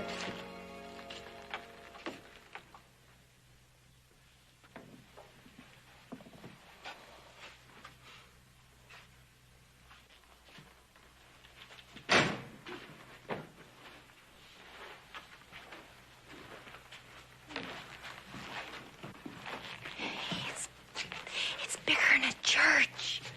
I guess it is. Come on, I'll take you upstairs to your room. Yeah, this is your room right here. Whoa, look at it. Is this whole place just for me?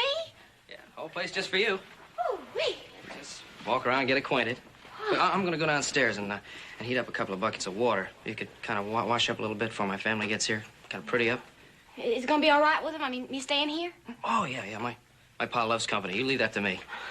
You need anything, just call me. I'll be downstairs. Oh, little Joe. You've been real good to me. Just make yourself at home.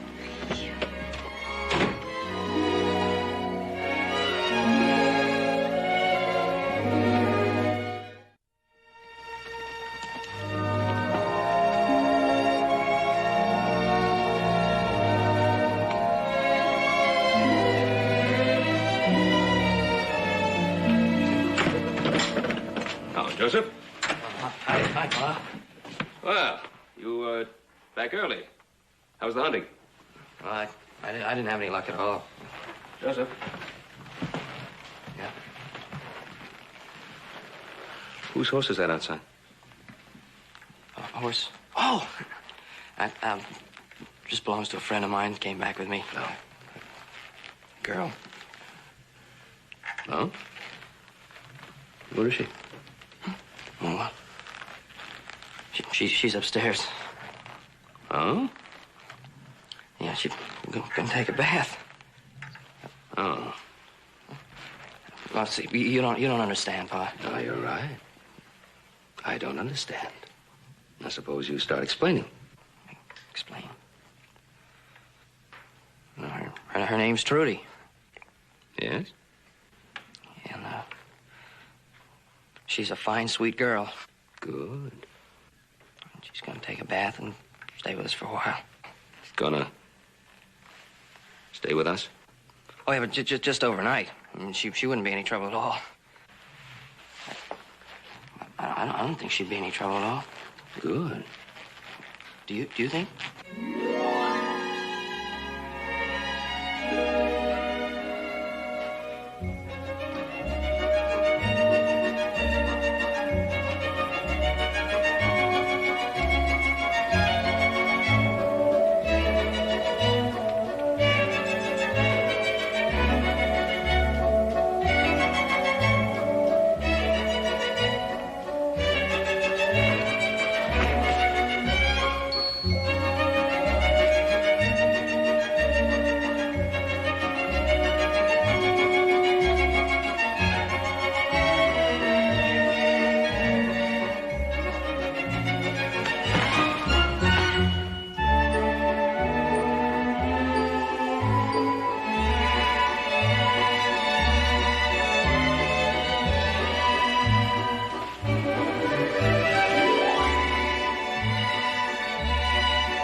I suppose I should meet him.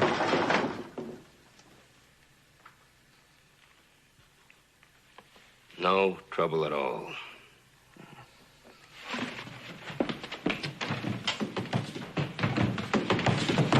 What happened? It's that tippy chair, little Joe. I fell clean over. Are you all right? Well, I reckon, but you ought to warn a buddy about them things. They ain't safe. What happened in the chair? It's broke. Don't say anything.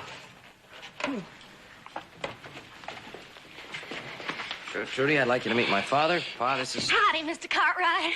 Well, Miss Coombs, it's a pleasure. My name's Harker now, I guess, Mr. Cartwright. Oh, at least I think so. Oh, well, from what little Joe told me, Well, it's just that so much has been happening to me today. I'm not sure about anything, excepting that you folks are being right nice to go to all this trouble for me. It's no trouble. Is it, Pa? Oh, no, of course, no trouble at all. Trudy, we're going to be fixing supper pretty soon, and we're going to wash up, and I thought maybe you'd like to wash up. Yeah, well, I was just bringing her the water when you came in, Pa. Oh, never mind, little Joe. I can tote it. Oh, and don't you worry none about that tippy old chair, little Joe. It ain't broke much. I'll fix it myself first thing in the morning. It ain't broke much. Joe, that girl wouldn't be safe in Virginia City by herself. You can't send her to San Francisco. Well, why not? Her grandfather wanted me to. No. You said that he wanted you to look after her. Well, she has family in San Francisco. They can look after her. Joe, suppose by chance she happens to find this family of hers, the Harkers? Yeah, Harkers. Suppose they don't take her in. And then what does she do? You know, a couple of 100 miles away from anybody she knows. Why wouldn't they want to take her in? She's part of the family. Joseph, you just told me Mr. Harker turned away her mother 20 years ago. Yeah, that's right. I guess we don't have a guarantee he'll take her in, do we? You really got yourself into something, didn't you?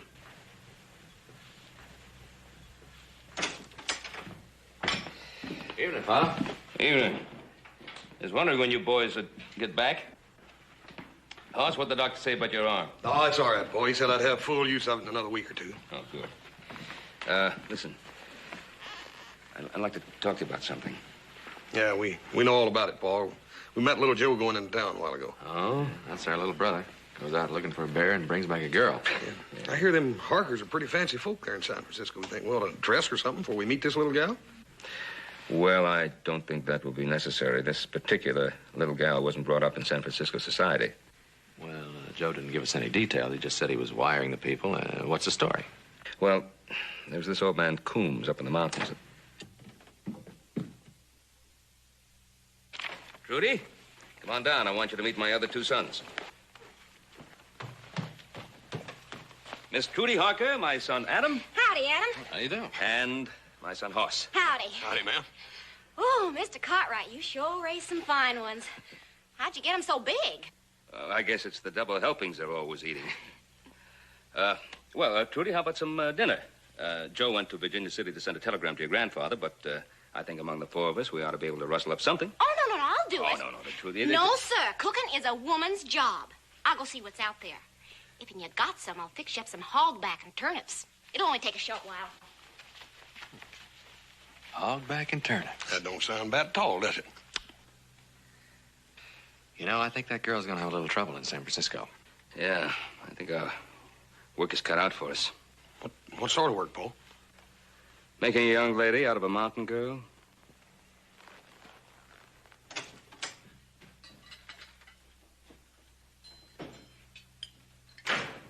Hi.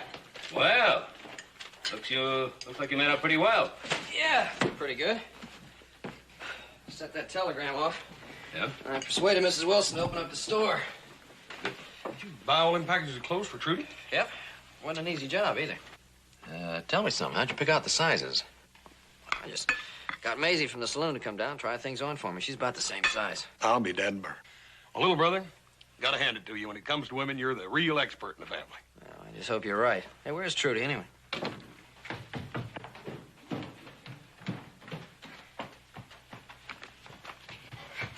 morning, Mr. Cartwright. Morning, Mr. Cartwright. Morning. Morning, Mr. Cartwright. Trudy. Morning, little Joe. Ooh, Ooh-wee, I'm sure glad there ain't no more of you. I'd be plumb wore out.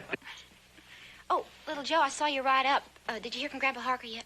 I just sent the telegram last night. It'll take a little time. But I made a deal with a man in the telegraph office to bring it here just as soon as he gets it. Trudy, like some coffee? Oh, yeah, sure.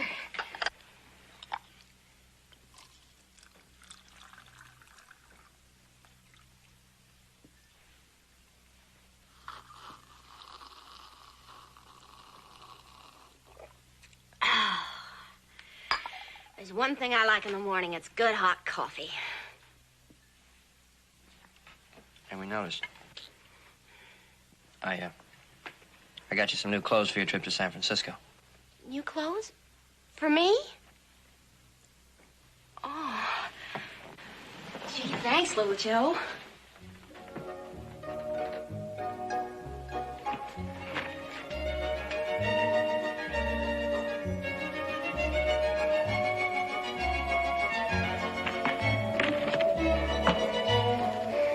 I ain't never had no store-bought clothes before.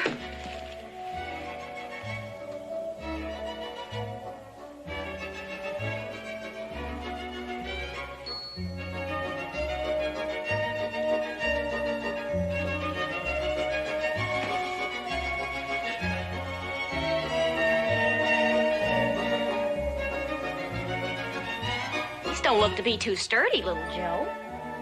Don't you reckon they'll wear out awful quick? Trudy.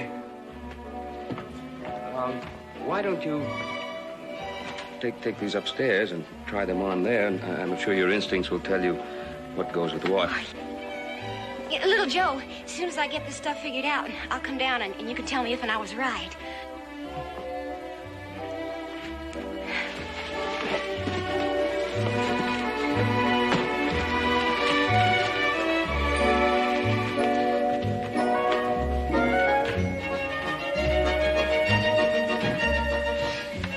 I think maybe you should have brought Maisie along.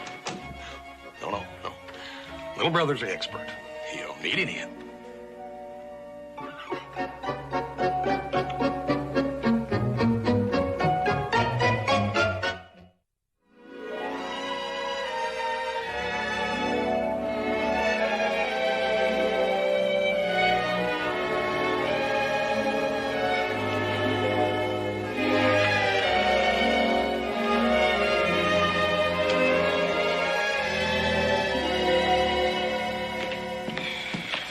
Well, Jeb just brought the telegram from Mr. Harker. Oh? I don't get it. He doesn't want her to come to San Francisco. He wants to come here. He'll be here in 2 weeks. Just sign Harker. I don't know whether it's good or bad. I was so sure he'd want her to come there right away. Maybe he just wants to check, make sure this is really his granddaughter. Yeah, maybe. There could be another reason. What's that? You know, Harkers are fairly wealthy people, from what I've been given to understand. And, well, they live a very social life. And, well, Trudy's from the mountains. What does that got to do with it? She's part of the family. Joe, you don't understand. For the last 19 years, Trudy's been hidden up in the mountains, away from civilization. The Harkers, you know, they live a life quite different from ours right here in the Ponderosa. Maybe they want to look the girl over. Maybe they don't think that she'll fit into their kind of life. You mean I ain't good enough for them? Well, Trudy, come on down. You look lovely. That's it, ain't it? Just like my ma wasn't good enough. Oh, no, Trudy, we were just talking here. Just what does a buddy have to be one of them? Yeah, Trudy, let's look at it calmly now. They do lead a different kind of life, and they think differently and talk differently, and they dress differently. Joe, could you teach me to talk and act like them before they get here? Trudy, it's hard to learn a whole new way of life in 2 weeks. But if I tried, would you help me?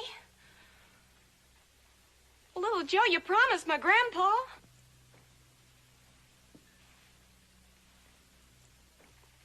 Oh, it ain't for him, just.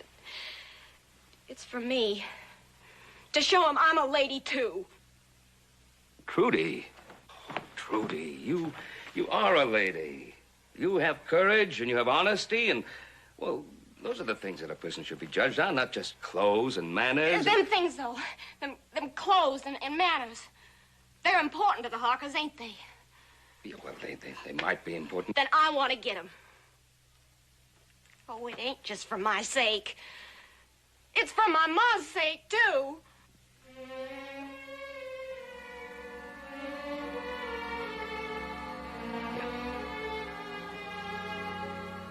Will you help me, little Joe? Yeah. Yeah, I'll help you, Trudy. Thank you.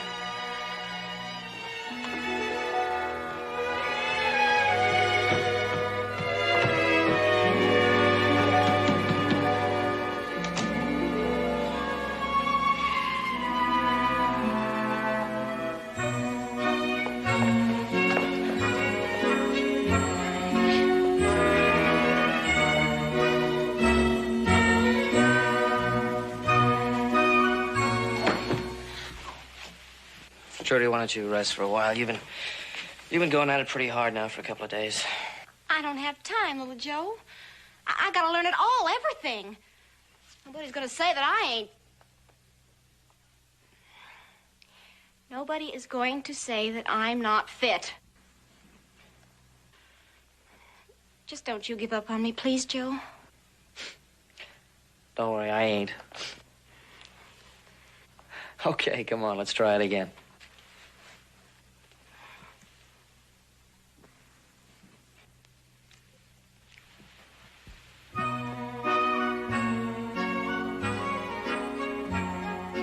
Trudy, put your arms down. You're making fun of me. I am not making fun of you. Nobody eats this way. In San Francisco, the society people do eat this way. With all of them forks? All of these forks. With all of these forks and spoons and glasses?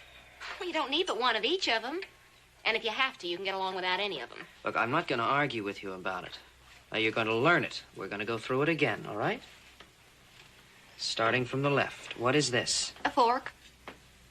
Yes, I know it's a fork. What kind of a fork? 1, 2, 3.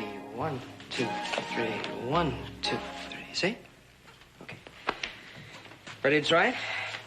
Well, might as well get my feet wet. All right, now when a gentleman comes over and he wants to ask you to dance, he says, "May I have the pleasure of this dance?" Pleasure? Ain't he taking a lot for granted? Then you're supposed to say to him, "I'd be delighted." Do I gotta say that? Well, you have to say something like that. Why? Well, what if I ain't delighted? Well, just say it anyway as a favor to me. I guess that's so's you won't feel bad if you don't want to dance with him, huh? Yeah, I think it's something like that. Now, come on. Now, put this arm here, see? And you take my hand there. Don't squeeze my hand so tight. Well, I got a good, strong grip. I skinned and quartered an elk once all by myself.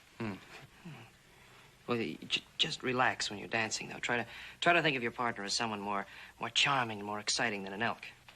All right? Mm-hmm. Okay, now, on 1. 1. Sorry. It's all right. Here we go again. Ready? Let me get... Okay.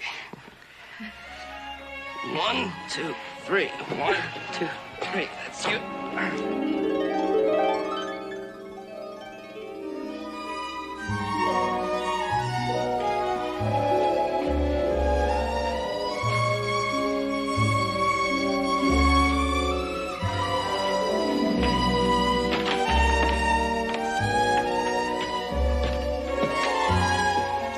Trudy?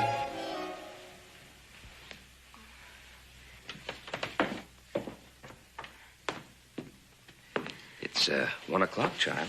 I couldn't sleep, Mr. Cartwright. I reckon you couldn't either. As a matter of fact, I heard someone moving around down here.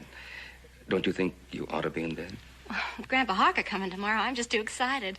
Well, you've been working very hard for the last 2 weeks, and you've done very well. But don't you think that you ought to look lovely and rested in the morning? But there's so much to do and remember. Oh, by the way, I've asked Annie Wilson to come over in the morning to help out with the last-minute details. Thank you. All right, so you haven't a thing to worry about. Tomorrow will be just fine. Tomorrow, I gotta do everything right. You will. I just gotta make him want me. I just gotta. Mr. Harker will want his granddaughter, whether she picks up the right fork or not, if he's any kind of a man. If he doesn't like me, I'll just die. Oh, you don't understand, Mr. Cartwright, what it's like sleeping on a new soft bed for the first time. Wearing pretty clothes and eating off a tablecloth, just so. Must be very wonderful for you. I don't ever want to lose all that. I can hardly wait to get to San Francisco. All them tall buildings and them shiny, bright carriages and fancy parties and wearing pretty clothes all the time. Trudy, you know, it isn't all one big party. And all them stylishly dressed young men come to take you dancing. Trudy, don't I remember little Joe saying something about a young man up in the mountains? You mean Paul? Well, so much has been happening to me. I ain't thought about him much lately. Yeah, I guess right now, tomorrow is the most important thing on your mind.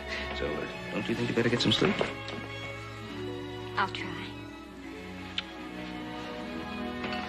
But I won't shut my eyes a wink.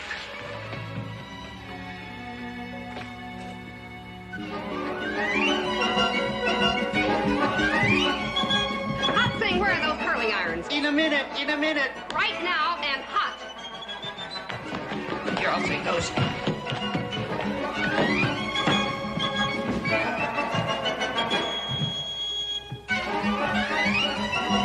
hot singers, no hot water in the guest rooms.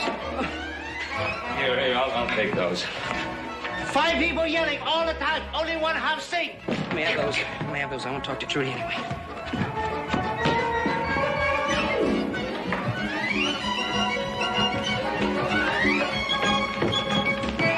Is this fun?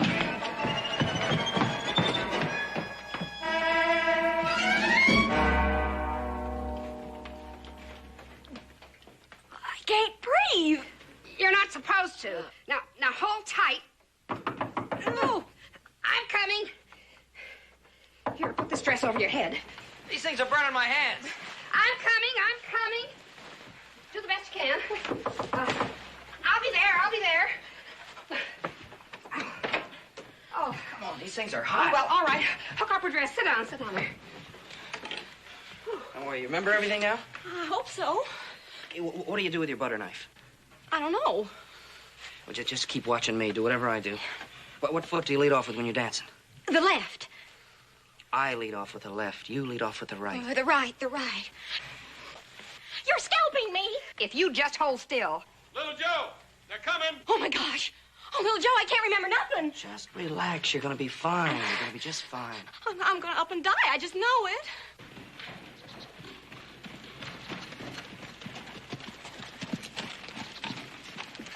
Mr. Harker? Cartwright. Welcome to the Ponderosas. Thank you, sir. My granddaughter, Stephanie. How do you do? How do you do? My son, Adam. How do you do? Stephanie, Mr. Harker. And my other son, Eric. We call him Horse. I'm charmed, Horse. No, ma'am, not horse, just plain horse. Boys, would you look after the luggage, and perhaps Mr. Harker and Miss Harker will come into the house.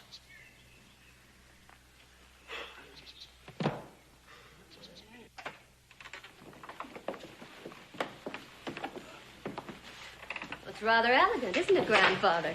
Considering how deep we are in the wilderness. Mr. Cartwright, I've been looking forward to meeting you for some years. Well, thank you, sir. I didn't know San Francisco had ever heard of us. We have. Your Ponderosa is quite famous, sir. Well, thank you again.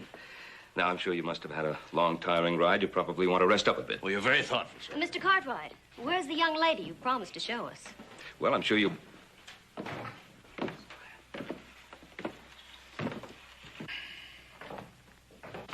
Hold fast to me, little Joe.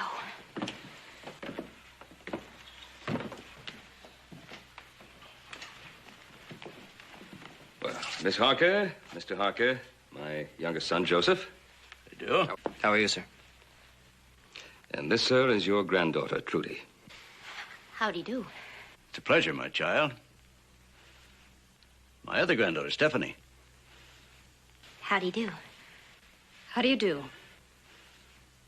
I'm looking forward to chatting with you, young lady, after I've rested.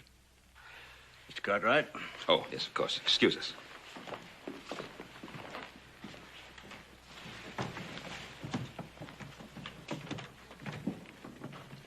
Interesting. Most interesting.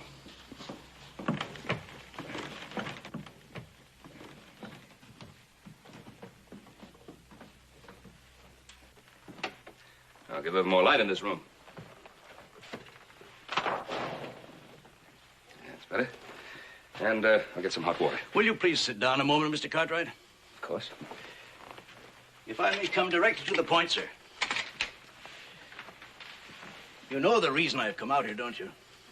Well, I presume it's to see your granddaughter. Precisely.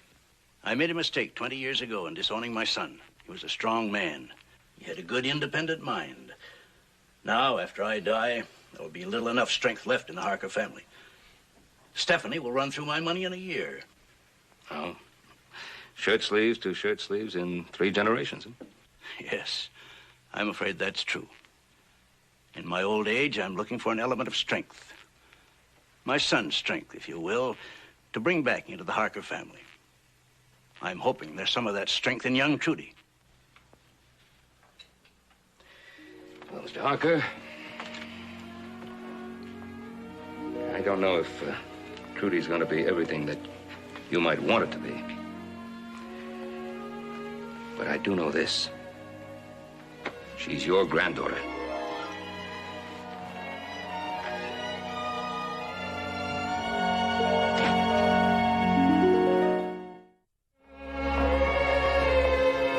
Everything happened so fast, little Joe.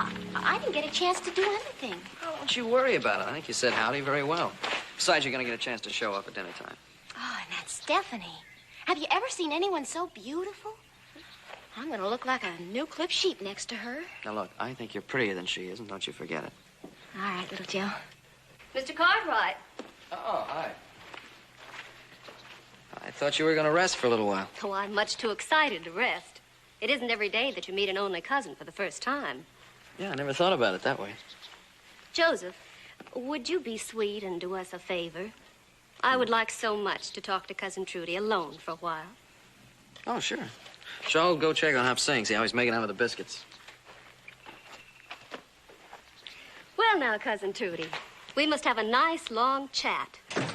Tell me about yourself, what you've been doing all these years. Oh, well, I've been living up in the mountains with my grandpa, my other grandpa. Oh, yes, the one who asked the Cartwrights to wire us about you.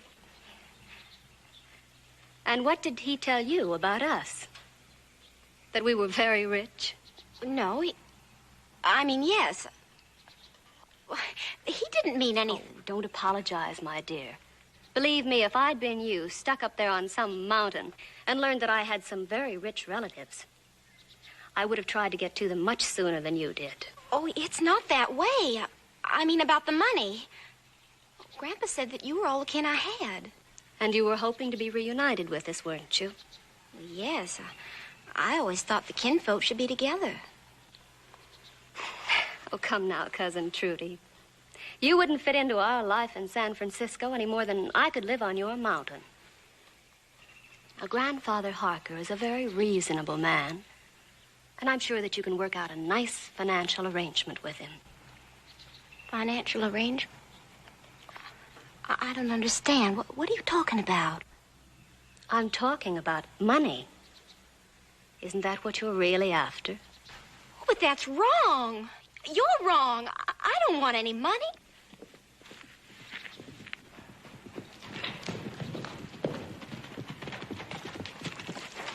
Hi, Trudy.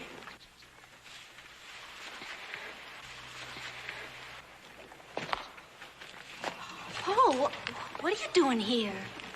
Well, I just came down to see how you was doing. I want to tell you that little lamb died this morning. Lamb? Oh, what lamb? Hey, you've changed, Trudy. Pretty dressed and everything. I almost didn't recognize you there for a minute.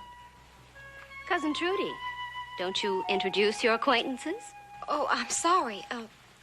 Paul Magruder, this is my cousin Stephanie. I do, ma'am. How do you do? Are you a friend of Trudy's from up in the mountains? Well, yes, ma'am. We spoke for each other. Does that mean that you're Trudy's fiance? Well, I guess that's what it means. We're gonna get married. Paul, I never said I would. You didn't? Well, you said you're gonna come back. My, but this is fascinating news. May I offer my congratulations? Well, thank you, Cousin Stephanie, but nothing's settled yet. Well, I would say it's all settled. Now, if you'll excuse me, I'm sure an engaged couple must have lots to talk about. Oh, Paul. Why did you have to come down here? And why just now? Well, I missed you. I wanted to see what she's doing, that's all. Well, I'm doing all right. Didn't you think I'd be able to manage things? And why did you have to tell her we was spoken for? There ain't nothing wrong with a body telling the truth. Well, it ain't isn't the truth. Leastwise, not right now. I gotta find out about Grandpa Harker first. If he wants me, if I'm good enough. Good enough? What do you mean, good enough? Oh, Paul, you don't understand. Tonight is so important. Paul, please, you go on back to that mountain. And as soon as I know, I'll send for you. You ain't coming back, are you, Trudy? Paul, you just don't understand, please.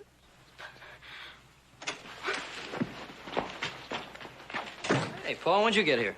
Hello, Joe. I just came down to see Trudy, that's all. Come on inside. No, she don't want to see me. What are you talking about? Trudy tell you that? Just the same as she said she's going to send for me when her folks got her settled.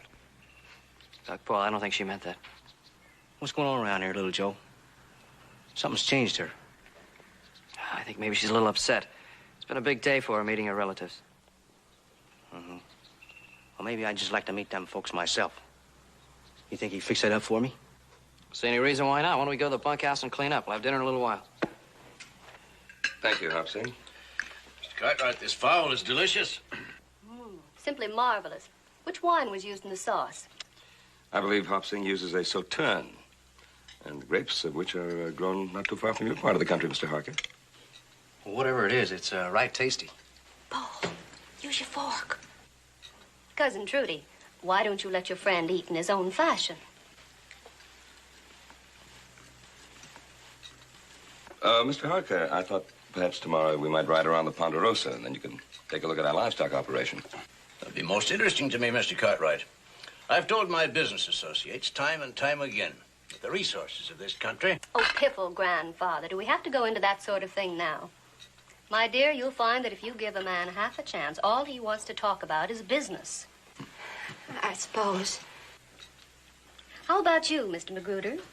I was hoping you might show us where you live. Well, it's a pretty poor piece, ma'am. It's up in the high country on the North Fork of the Bushy Creek. Bushy Creek. What a quaint name. Is that where you have your house? Yes'm. Well, it's not a house exactly. It's a cabin. Built it yourself, no doubt. Sure did. Including the dirt floor. Stephanie, that'll be enough. But, grandfather, I was just asking about the house because I want to know if that's where he intends to take his wife. Stephanie, I fail to see where any of this is our concern. Grandfather, you mean Cousin Trudy hasn't told you that Mr. Magruder is her fiance? They're engaged to be married. Trudy, is this true? Well, you see, Grandpa, Go ahead and tell him, Trudy. Paul and me, we've known each other a long time. Well, are you going to marry him?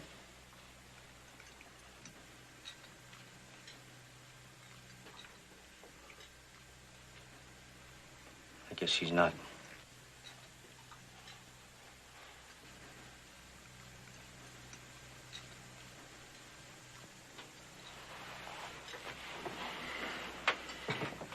Excuse me for pushing in here, Mr. Cartwright. Oh, Paul, sit down. You're welcome here anytime, you know that. Well, thank you very much, sir, but if it's all the same to you, I'd like to stay in the bunkhouse tonight. I gotta get back up to the mountain first thing in the morning. I got a lot of things to do. There's a meadow up there that ain't never been turned to plow.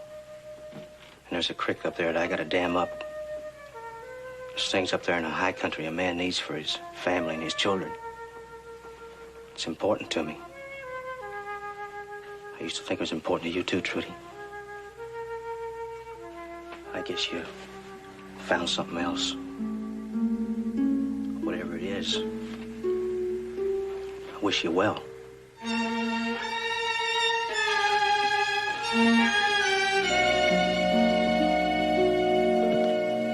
I'm very sorry. I seem to have started something. Yes. I think it's probably just as well. I think you're wrong, Grandpa. Dead wrong. Maybe Paul didn't know which one of them doodads to scoop up his victuals with. And maybe I don't either. But I've had enough upbringing to know that you don't make fun of somebody sitting at the same table with you. Trudy, I just want you to know that I'd be proud to have you come and live with me in San Francisco. Up to now, I felt that the Harker family had almost lost its last vestige of courage and honesty. Grandpa, thank you. But I know where I belong now. It's with Paul and the things he believes in. And I guess it's high time I stopped trying to be something I'm not. I grew up on that mountain. And I reckon I belong there. Trudy? I'll be leaving come morning.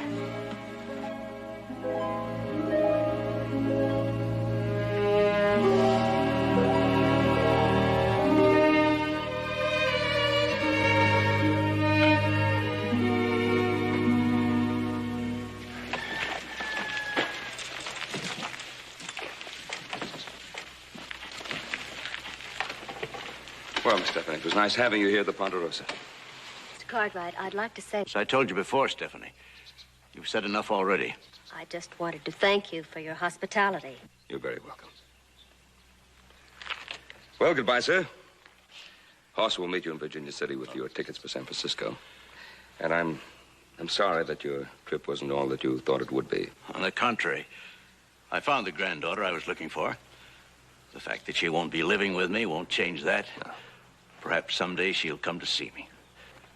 Will you please tell her that for me? I think you can tell her that for yourself.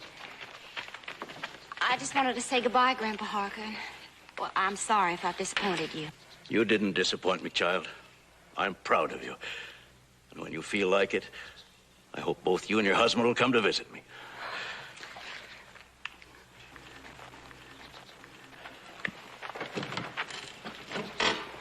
Goodbye, Cousin Stephanie. Goodbye, Trudy. And I'm sorry. Yeah.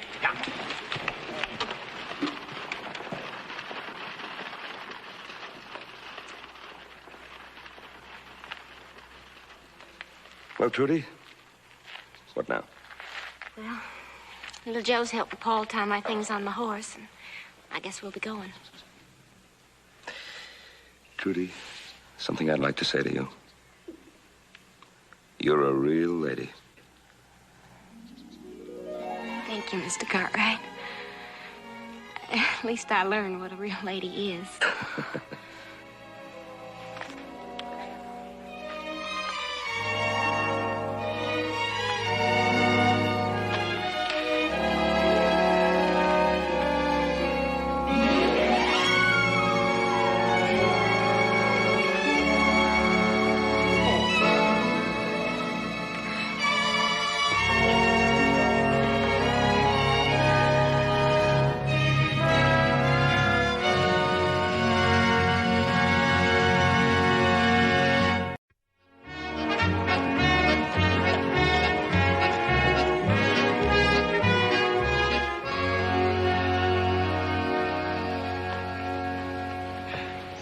Well, Ben, it looks mighty good on paper, but I think I'd like to see it close up again. All right. Father, you've seen that lumber a dozen times. Do you think Mr. Cartwright chopped it down since the last time you saw Now, it? Susan, you know better than that. Susan, your boy has a perfect right to see that timberland again if he wants to before he buys it. He sure has. Mr. Blanchard, We have a wagon down at the livery stable. I can drive you out whenever you want to go. Oh, that's a good idea. What about it, Susan? Would you like to come along? I'd love it. Good.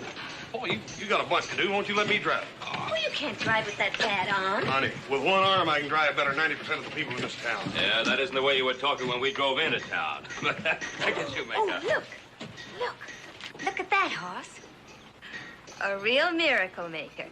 Why don't you ask him to heal that shoulder of yours? Oh, I don't believe in them fellers, Susan. Run out of that snake oil and they're finished. Besides, my old shoulder's about well anyhow. You're very fortunate to be able to laugh at your troubles. That your injury can mend. There are others not so fortunate. Are you, Mr. Gard?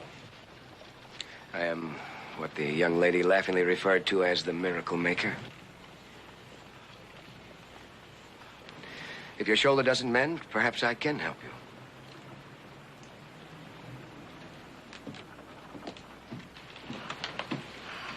Oh, my goodness. Do you think I hurt his feelings? No, don't pay him any attention, Susan. Well, if we're going to look at that timber, we'd better be on our way. Yeah.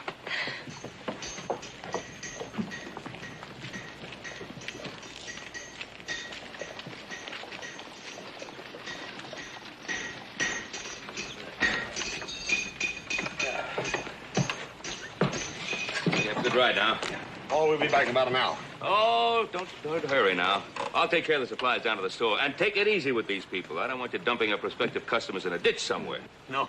Why don't you let me drive, horse? It's such a lovely day, and I want to give us a real exciting ride. I don't know, Susie. These old horses have been spooked all day. Oh, come on, horse, please. Better not argue with the horse. When she's in this kind of mood, she can't win. I don't want my head caved in, too. Here.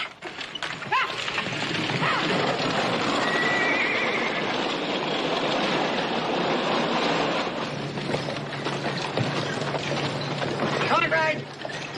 Mr. Cartwright! What is it, Jeb? What's the matter? There's been an accident.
Blanchard's dead.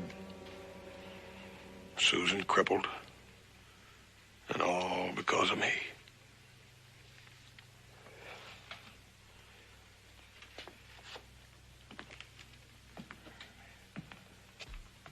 Hoss, I'm getting just a little tired of hearing you say that over and over and over again. Now, let me tell you something. It was an accident. It could have happened no matter who was driving. Now, you've just got to stop eating your heart out. I appreciate your concern. I know how you feel. But you can't take the whole responsibility on your own shoulders. If we were to start feeling responsible for everything that happened in life, why, how could we live? Yeah, I reckon you're right, Paul. But Susan don't understand that. I'm gonna ride out there. Dr. Moore's got that specialist out there today, and I want to see what he's got to say. Fine. Fine. I'll ride out with you. But remember, it was an accident.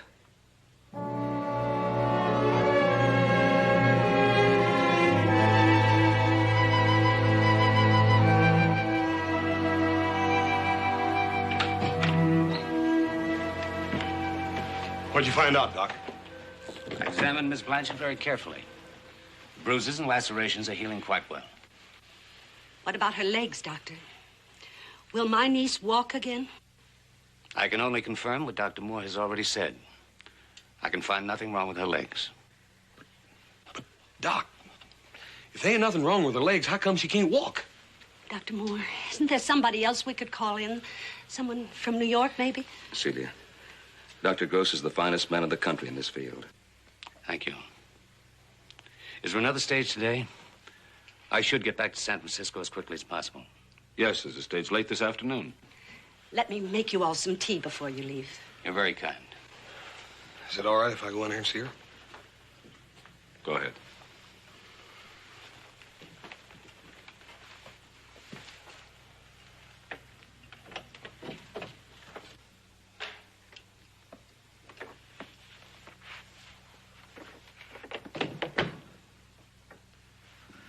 Hi, Susie.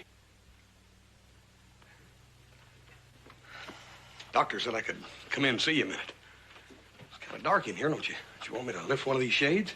Leave them alone, Hoss. I like it this way.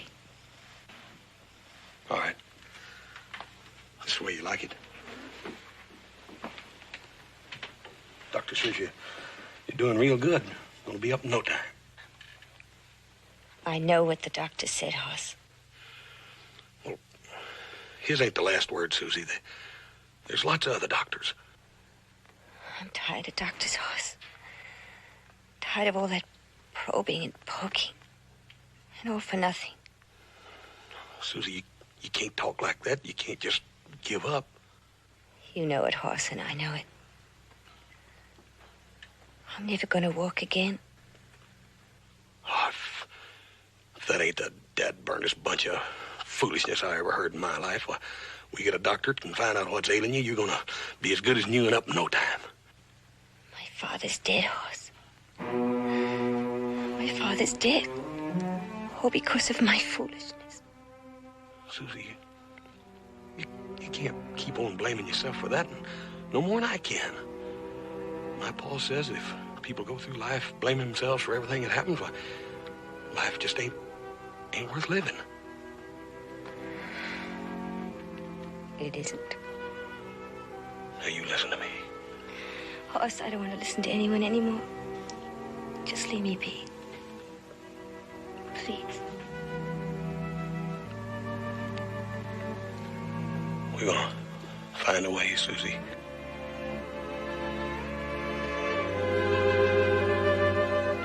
I promise you we're gonna find a way.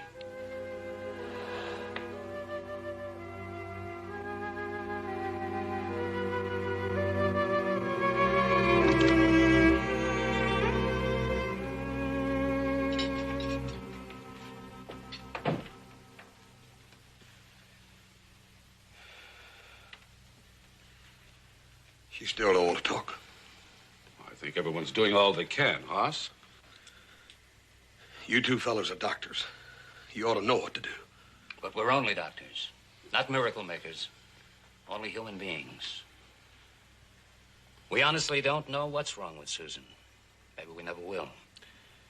Maybe whatever it is will gradually disappear. We just don't know. You just don't know. And you're doctors. What good are you? Hoss. It's all right, Ben. Your nerves are all riled up since the accident, Hoss.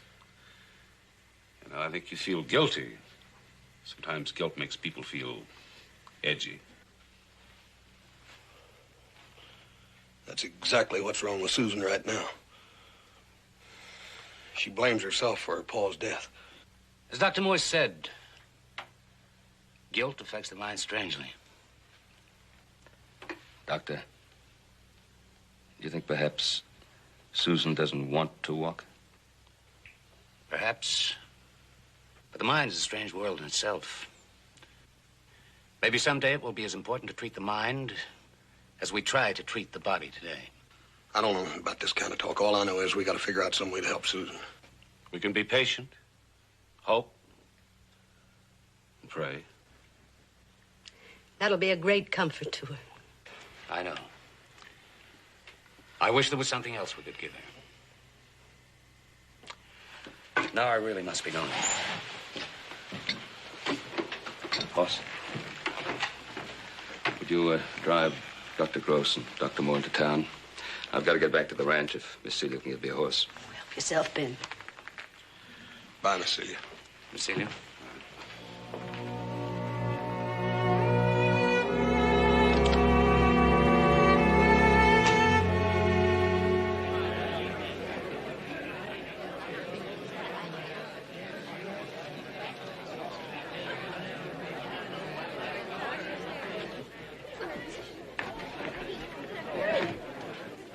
I want to thank you all for coming here to the first meeting. From this small group, the believers will grow. And I'm sure that by the time I leave, this humble meeting place will not be able to contain them all. Then, friends, take heed and listen to my message. For my power will grow. The knowledge of my power will grow and magnify. And then the faithful shall be healed. Why not now? You talk about helping people. Help me. Who are you, my unfortunate friend? Just a poor man who can't make a living for himself anymore. And what has happened to you? Oh, about 5 years ago, a bronc throwed me. I've been like this ever since. Drifting, living through the grace of handouts. Unable to get my leg up over a horse or to pile hay in the stable. You with your fancy words of faith and cures. You tell me there's hope for someone like me? What hope is there for you? I have seen the troubles that have been handed down to the Son of Man to be exercised in their life. I have seen the woes, the tribulations, the despairs which have been heaped on the head of all mankind. They have all cried to me for help, for a miracle. What is it that you want from me? A candy-coated cloud? A tomorrow's paradise? I want to be able to walk upright again. I want to work again. How much do you want it? For your cure stands here before you. If you believe in me, you can be cured. Some who have sown in tears have reaped in joy. And the lame have walked, the blind have seen, and the deaf have heard. And me. Help me. Do you believe in me? Do you have faith in me? Yes. I believe. Oh, then, my friend, as I lay my hands on you now, believe in me, trust in me, open your soul, open your heart to me. Believe in me, and your body will straighten. Have faith in me, and you will walk upright again.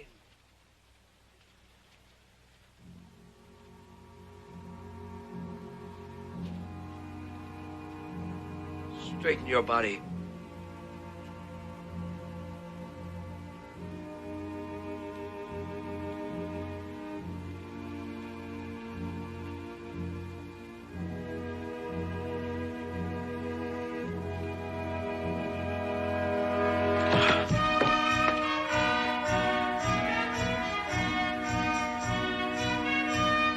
It's been 5 years since my fall. 5 years of drifting around and begging for handouts, and now I can walk. You hear that, friend? 5 long years, now I can walk.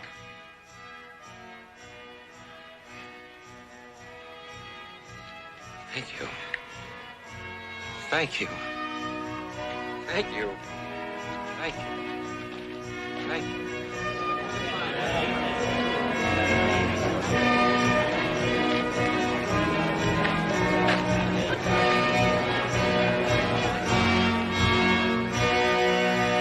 Mr. Garth, could I talk to you, sir? What about, friend? That crippled fellow, you just help. I'd like to talk to you about him if I could. Come with me to my hotel.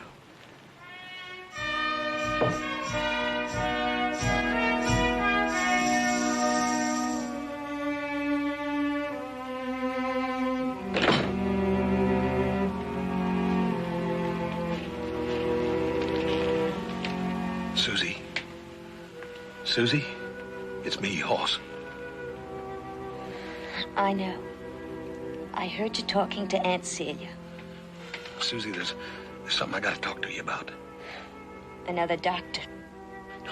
No, it ain't a doctor, but it's a fella that's liable to be able to help you. I just want to be left alone. Susie, you gotta listen to me. This feller's liable to really be able to help you. Hoss, go away. Please go away. Susie, just listen to me for a minute. It's about this feller named Garth. Garth?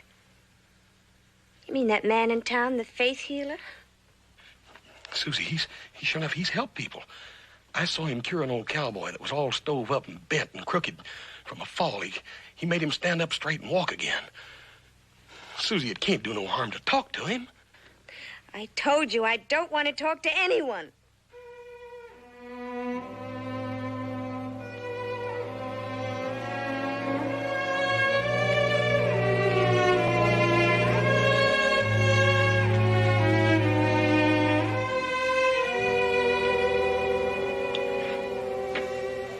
Feeling guilty about your paw again, ain't you? Susie, I feel guilty about you. I reckon it's just something we'll have to live with the rest of our lives. Hoss? Hoss, I don't want you to suffer. It was all my fault. Will it make you feel better if I see this man? Susie,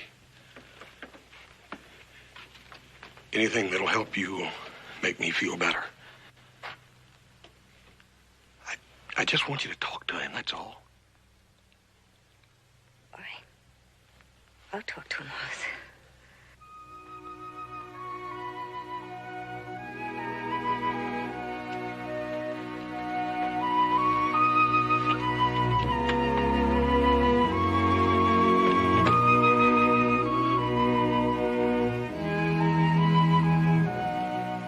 I don't know about this, Hoss. I just don't know. But, Miss Celia, I done told you I talked to Susan and she wants to see him. I was under the impression that you'd explain this to the young lady's family, Mr. Cartwright. I'm sorry, madam. I hadn't intended forcing my way in. Just a minute. Miss Celia, you do want to help Susan, don't you? You don't want to see her lay in there in that room the rest of her life. Hoss, you know I don't, but this kind of thing... Well, ma'am, what harm can it do? We've already tried everything else. I beg your pardon, Mr. Garth. I didn't mean to be rude.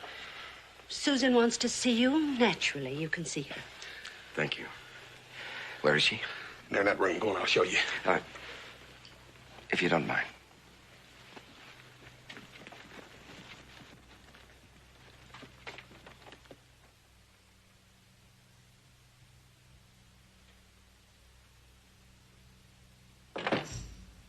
Don't open the blinds. I want it dark.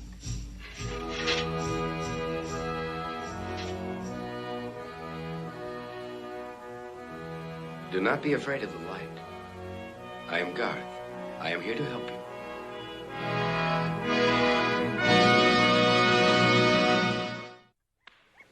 Oh, that's wonderful, Hoss. I'll tell you, they had a bunch of them. It was one of the funniest minstrel shows I've ever seen. Oh, I wish I could have been there. Oh, Hoss, I haven't even asked you about your arm. How is it? Oh, it's fine, Susan. I'll be out of this rig in a couple of days, I reckon. You're the one that counts. How are you feeling? How you getting along?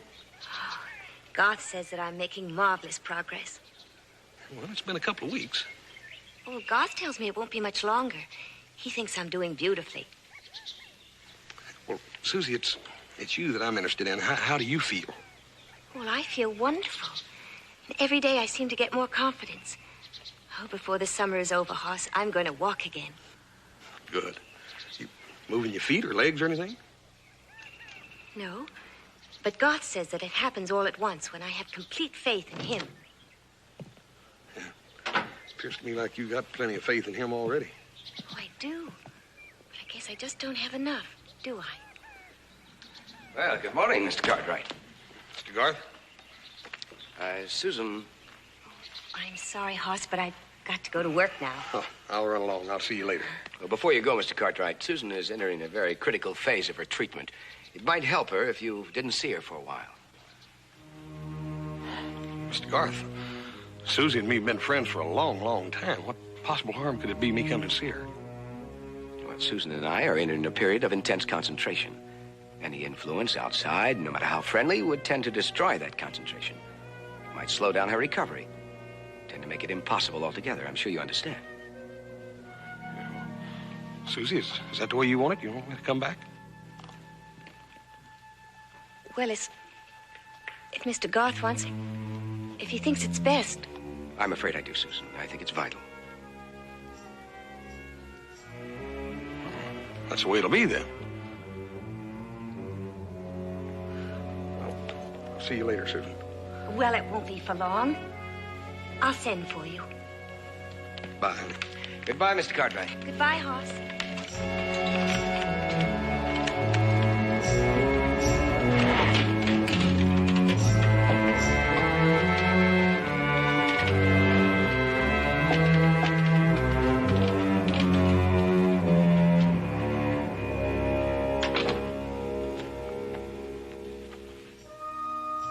You must have faith in me, Susan. Faith so complete and absolute that it fills every portion of your being and leaves no room for the slightest shred of doubt. Do you have faith in me, Susan? Yes. Yes, I do. Do you have such unquestioning faith that you will do exactly as I say, simply because I say it? Yes, Garth.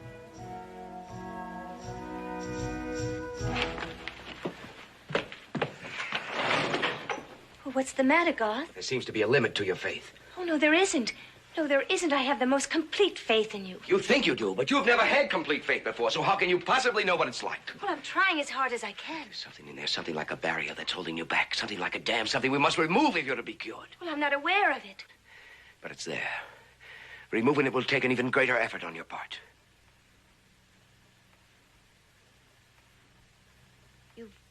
You've given so much of your time to me. There are so many others you could be helping. Maybe I shouldn't keep you to myself anymore.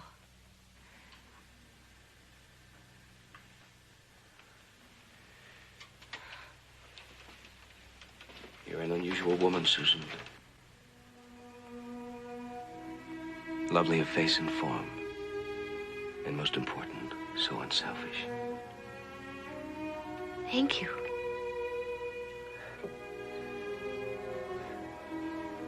Do you know I've never seen you smile before? In the world I see, there's little enough to smile at. Wretchedness, poverty of spirit. Garth, if you feel you ought to move on, I'd understand. No, we've made too much progress to stop now. There's one last effort you can make if you're willing to try it. I'll try anything if it will only make me walk again. I think what is needed to break the barrier that's preventing your cure is an act of blind, unquestioning faith. An act by which...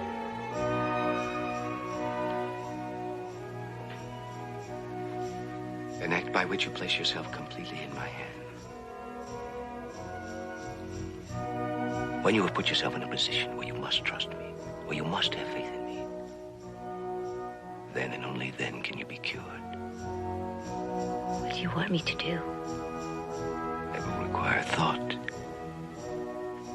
I'll tell you when I've decided.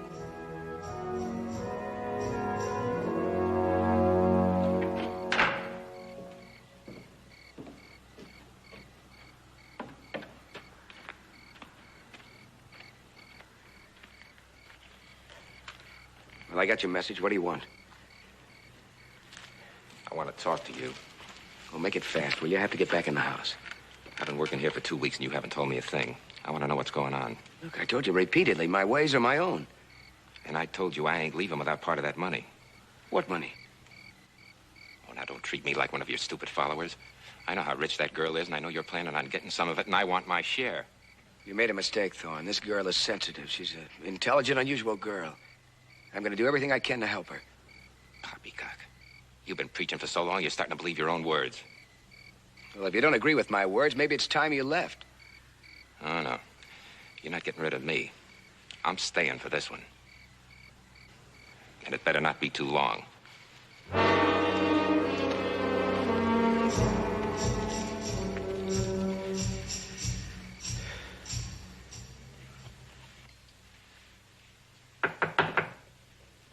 Who is it? Garth, may I come in? Yes, of course.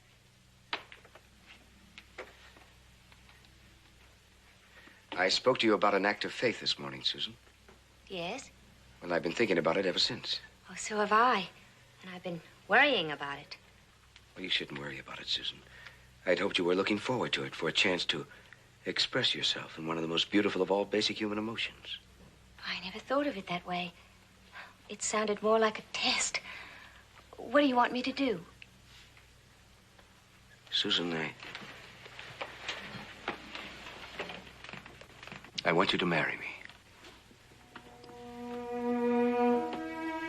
Am I presuming too far? I don't know. It's just that I never thought anyone would want to marry me the way I am. Perhaps this will help you have faith in me. Faith that I'll be able to kill you. But it's also mechanical. I always thought that I would marry because of love. But faith and love are but two sides of the same coin. One cannot exist without the other. But underneath all those words, Garth, aren't you asking me to marry you so that I can walk again? No. Garth, that wouldn't be right.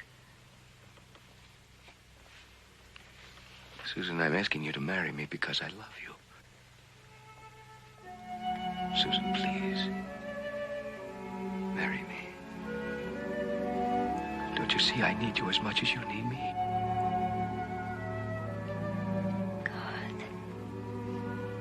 You need me.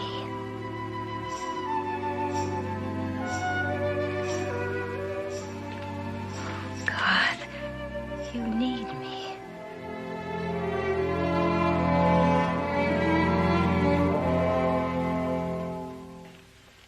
Hey, hold a little bit tighter, will you? I said a little bit tighter. I notice you're not going over to Susan Blanchard's every day now. Have you heard how things are going?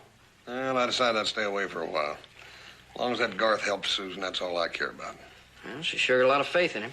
I reckon she should. He's done her a lot of good, Joe. Done a lot of folks some good. Have you seen that Thorne ride lately? Ain't nobody rides any better than he does. Yeah, I've seen him. Rides awful good for a man who hasn't been on horseback for 5 years. Maybe a little bit too good. What are you driving at? Everybody's always taking a dig at Garth. Yeah, maybe you're right. Just a feeling I have. Oh, Hoss. One of the Blanchard ranchmen just rode by, had a message for you. What sort of message? Susan wants to see you. Hey, you don't reckon she's walking? No, I don't know. It didn't say anything about that. Just might be. I better get over there.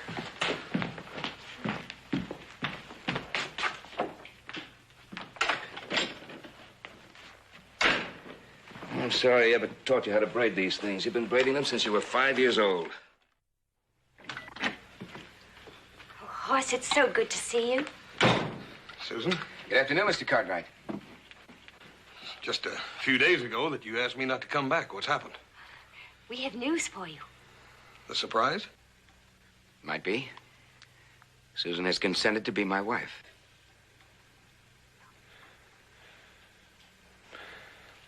Is what?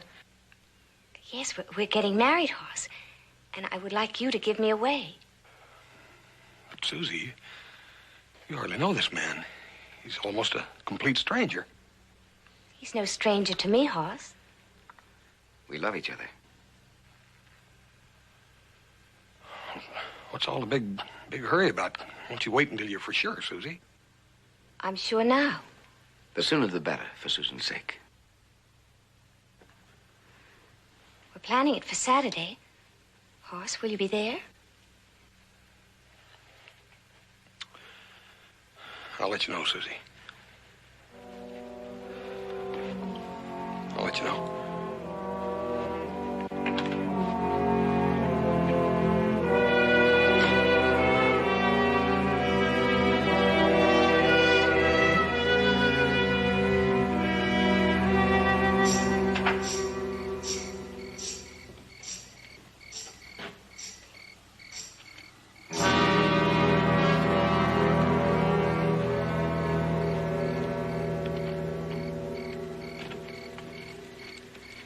I heard the news. Congratulations. Pretty smart. Great big ranch. All that cattle. Look, what do you want, Thorne?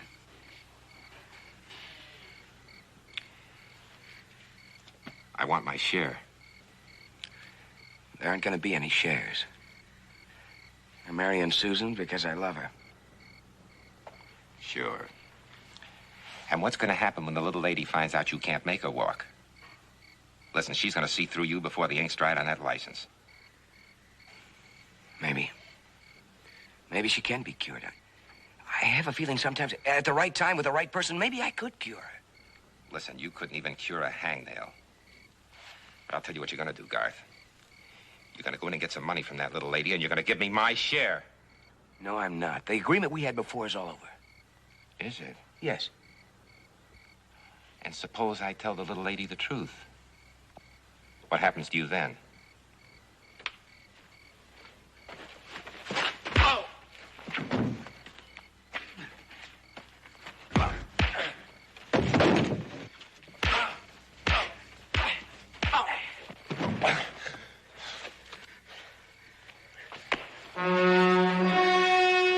Now you get out of here.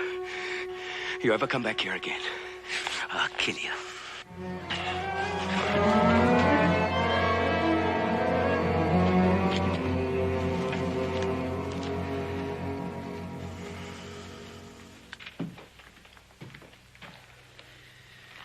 Son, I think you ought to do as Susan asks.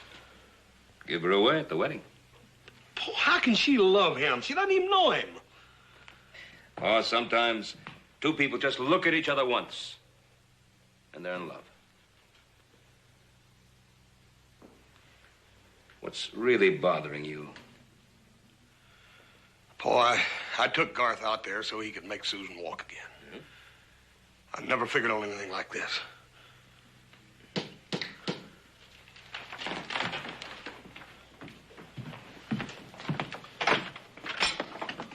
Thorne, what are you doing here? I want to see you. Come in. Paul, this is Mr. Thorne, the feller I was telling you about that Mr. Garth healed downtown. Oh, yeah. I'm pulling up stakes and I'm leaving tonight, but before I go, there's something I want to tell you. Go on. That Garth, the great healer, he's a fake. What do you mean?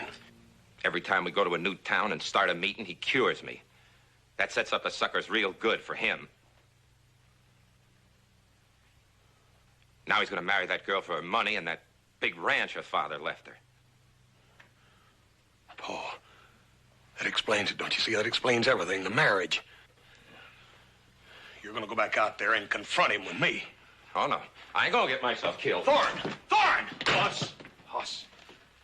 Oh, you don't need him out there. But, Paul, I can't let her go through with this. Thorne being out there isn't going to help anything. Not if Susan really loves Garth. Oh, Paul, she can't love him. She's in love with what she thinks he is. Don't you see? He's got some kind of a hold on her or something. Paul, I can't let her go through with it. Yeah, maybe you're right. But you got to be real careful the way you break this to Susan.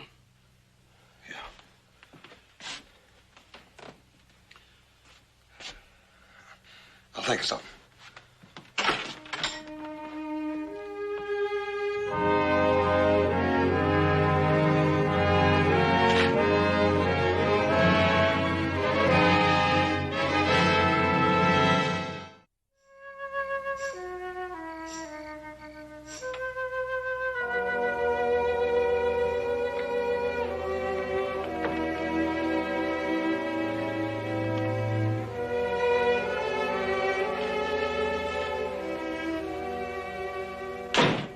Celia, I'd like to talk to Susan. I just got her ready for bed. You can see her in the morning. Well, I think maybe she'd like to say goodnight to me. Now, Garth, just a minute, please.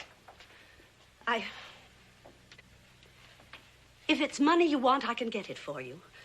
I'm a fairly wealthy woman in my own right. Just why are you telling me this? Because I want you to leave here. Miss Celia, I'm in love with Susan. I'm going to marry her.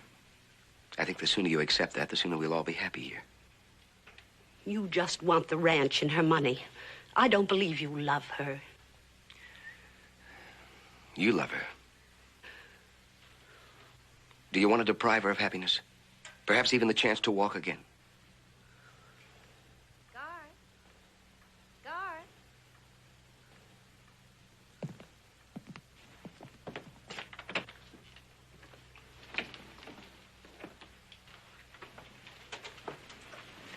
I've been waiting for you to say goodnight. I'm glad. I wanted to talk to you, Susan. Why, is something wrong? No. How lovely you are. I love you so much. And I love you, Garth. Susan, why do we have to wait? Can't we be married tomorrow? I don't have any objections, Garth, but we haven't heard from Hoss yet. Is that so important? Do we have to wait for him? Well, it is rather important to me, Garth. We grew up together and we've always been such good friends. And a girl only gets married once, and I would like to have him at my wedding. We can wait a few days, can't we? Susan, I'm afraid. Afraid? Of what? People, they don't understand me. They don't understand my abilities. I'm afraid they're going to try and keep us apart. Nothing will ever keep us apart, Garth. Nothing. Susan, this is so important to the both of us. Why take a chance? Why run the risk of perhaps losing me? Well, if we don't hear from Hoss by tomorrow, you can go and make arrangements for the next day. Will that be all right? Yeah. Yes, of course.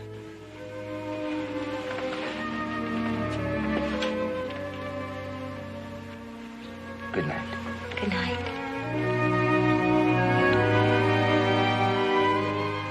Pleasant dreams.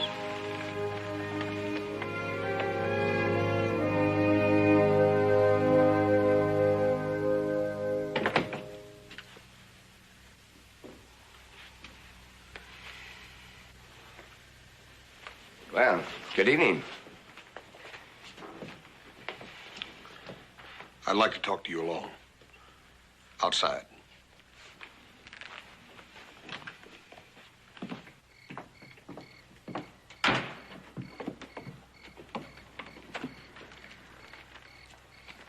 What's on your mind, Mr. Cartwright? What kind of man are you, Garth? Really? What do you mean? I just had a little visit with your compadre, Thorne. Oh. Well, look, let me explain to you about Thorne. Don't bother. Don't bother. He gave me all the facts. Well, he gave you the facts, but I want to tell you the reasons behind those facts. I'd like to hear 'em. All right. Look, in order for me to be able to heal anybody, they have to have faith in me. They have to believe in me. Now, Thorne's little demonstration is like an incentive. With that evidence, false as it may be, they begin to believe in me. They begin to have faith in me. Like Susan. Well, yeah, like Susan. But Thorne tells me you're a total fake. Now, what happens when Susan discovers that? What happens when she finds out you can't help her? But I believe I can. Susan isn't just following after me, begging to be cured. Look, I've fallen in love with Susan. You listen to me. You listen to me real good, Garth. I brought you to Susan. I'm responsible for any influence you might have over her, good or bad. If you're planning on marrying that little gal for this ranch and her money, I swear to you, I'll kill you. Well, then the only way to convince you and everyone else of my sincerity is to cure her before I marry. Isn't that it? I don't want you to even try to do something you can't do. Not even try? And then after we're married, have everyone think I married her for her money? I don't want her hurt. All right. Then you come with me, because I'm going to prove to you that I'm not what you suspect. Garth, what are you going to do? I'm going to cure her. Now.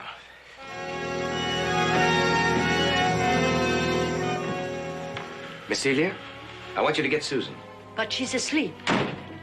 Please. I think you best get her, ma'am. I heard your voices. I was so excited I couldn't sleep. Hoss, what are you doing here at this hour of the night? Garth, is anything wrong? No, Susan, nothing's wrong. Mr. Cartwright doubts my sincerity. He doubts my ability to cure you. Is that true, Hoss? Susan, I brought Mr. Garth here in the first place. I just want to be sure that he can help you. Oh, He's going to help me, Hoss. But when, Susan, when? Garth will pick the time, Aunt Celia. I have picked the time, Susan. The time is now. Now? But Garth, you said that I had to have complete faith first. That first we must marry. I know, Susan. But you do have faith in me, don't you? You see, Mr. Cartwright and your aunt, they question my motives. Hoss? Aunt Celia? Susan, we must prove them wrong.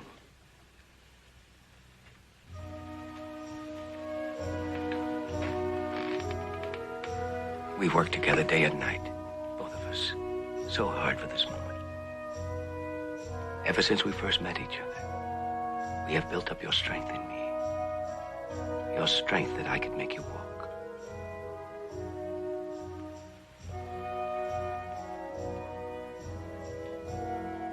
Now you must walk.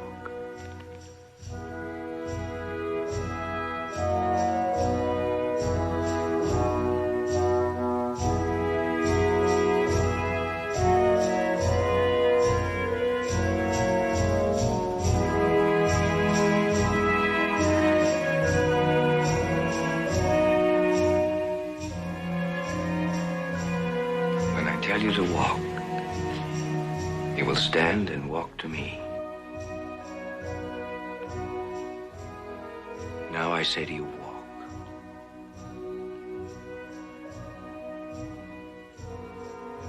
Stand, Susan. Stand and walk to me.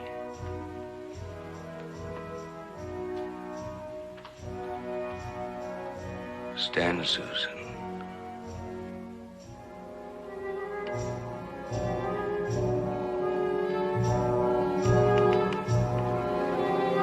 Do as I say. Walk.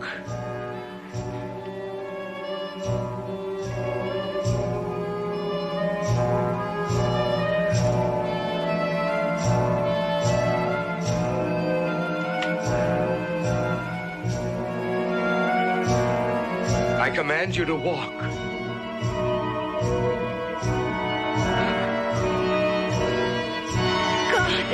God, I can't! Stay away from her! Susan! Susan. Get up.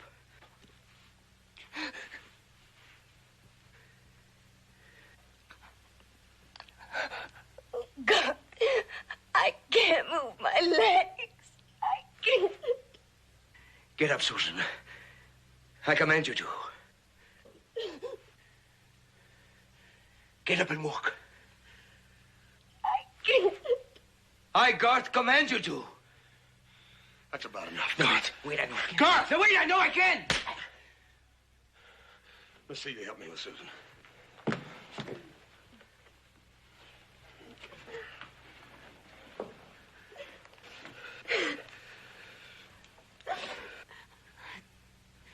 I believed I could cure her.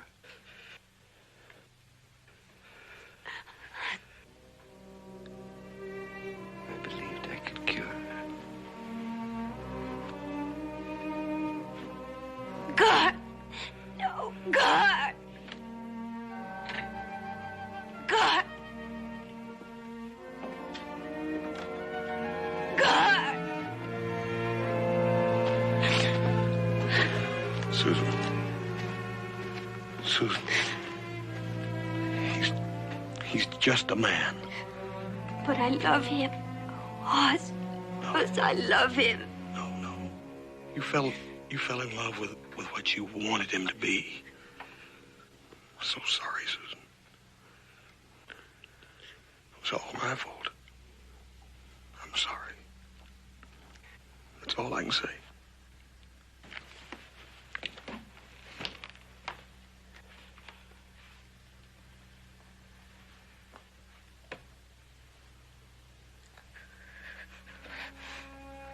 Hoss.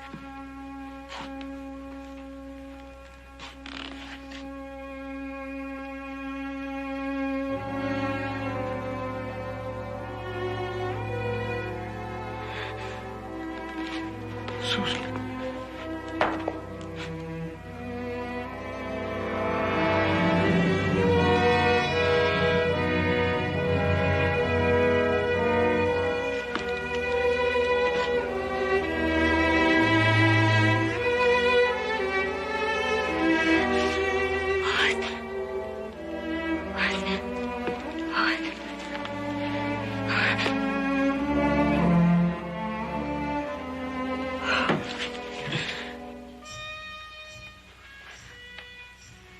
Oh, Hoss, he's gone. And he made me walk. No, Susie, he didn't make you walk. You walked because you wanted to walk. Susie, there's only one miracle maker.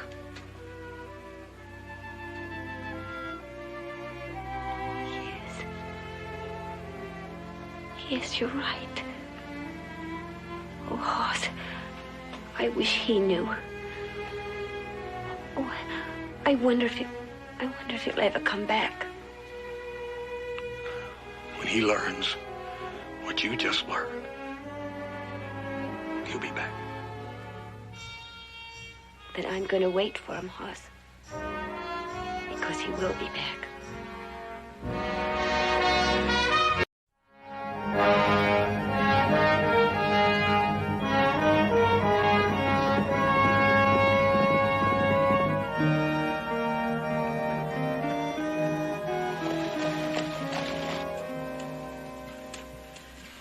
Yes, sir, mister. You can always tell a first-rate town by the way the people treat a stranger. Now, you know we're first class around here because this is genuine bay rum I'm throwing in, absolutely free.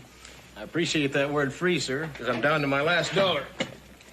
Well, you got a nice way about you, mister.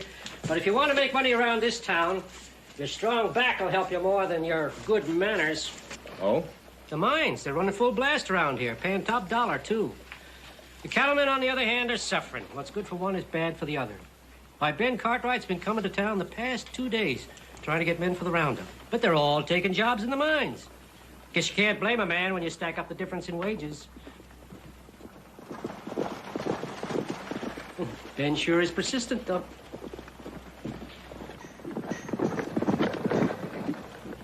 Which one is Little Joe? The one on the Pinto. Hey, how come you knew his name? I thought you said you was a stranger around here. Oh, everybody's heard about the Ponderosa, the Cartwrights. You heading for the mines? I always go where the real money is.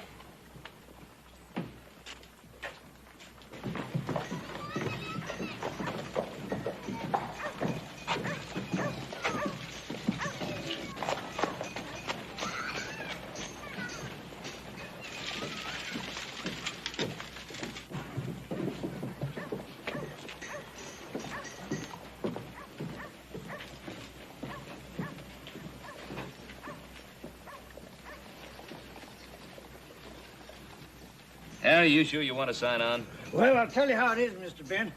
If I go to the mines, they're going to pay me too much money. Too much money? Well, what can a man do with money but spend it on Saturday nights for whiskey and women? Now, at my age, too much of both ain't good for me. Now, with what you pay me, I can stay healthy. You got yourself a job, Harry.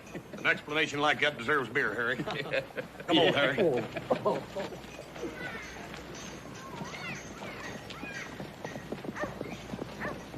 I hear you need hands. That's right. Well, I'm looking for a job. We're looking for cowhands. I know. If you don't mind me asking, have you ever pushed cattle before? Yeah, I've done it before, and like I say, I need a job. Well, if it's money you're needing, why haven't you tried the mines? You see, a man should only go below ground once, when they plant him there in a pine box. Me, I like fresh air. Oh, that sounds fair enough, Pa. Where have you worked before, Mr.? Stafford, Clay Stafford. You worked any ranches before? The Circle J and Lazy Bar up in Oregon Territory. Lazy Bar is one of the biggest ranches up there. Ever worked around here? Well, no local references, if that's what you mean. He's healthy and he needs a job, Pa. What more do you want? Wages are $8 a week. Payday every Friday and a bonus at the end of the job. Sounds fair. All right. Clay Stafford. Right. Very good. We'll be leaving in about an hour. Doesn't look like anybody else in the lineup here. I'll get some supplies inside. Right. Hey, thanks for putting in a good word with your father. If it made any difference, you'd have gotten the job anyway. We need hands. Hey, where are you from, Stafford? Call me Clay. From a lot of places. Now, a man only gets born in one. Well, that'd be New Orleans. Hey, no kidding. New Orleans? My mother was born there. That's a coincidence. Yeah, that sure is.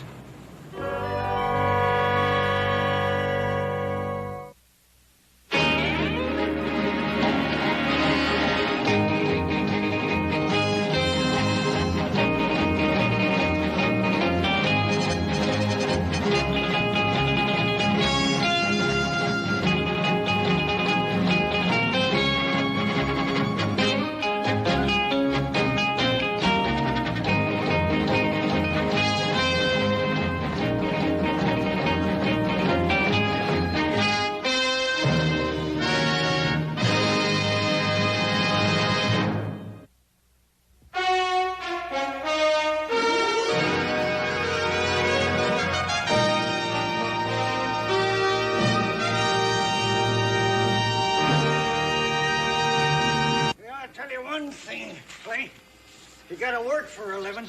You might as well put in your time for the Cartwrights. Well, this is downright luxury here.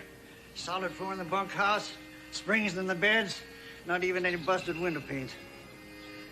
You ain't been doing much riding lately, huh? How do you mean? Well, hardly any calluses on your hands. Wear gloves. Well, there'll be work aplenty starting tomorrow. I think I'll go in and try out them springs right now.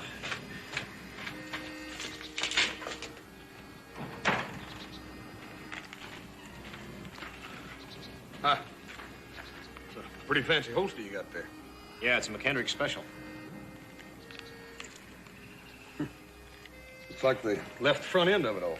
Well, you see, you don't draw. The gun slips out. Oh, yeah. Reckon you'd be ready to fire that in a wink, wouldn't you? Yeah, it's fast. Won't be needing anything that fast around here.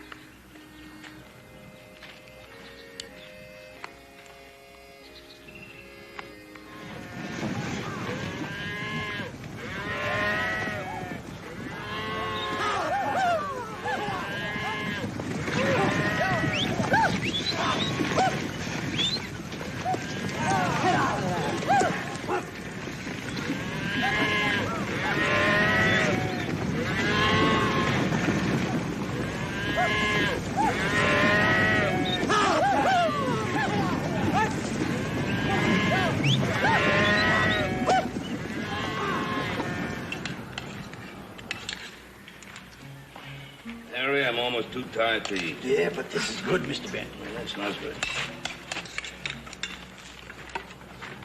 Well, I'll tell you, it's a day's work that'll last a week. Been societal sore since I was young.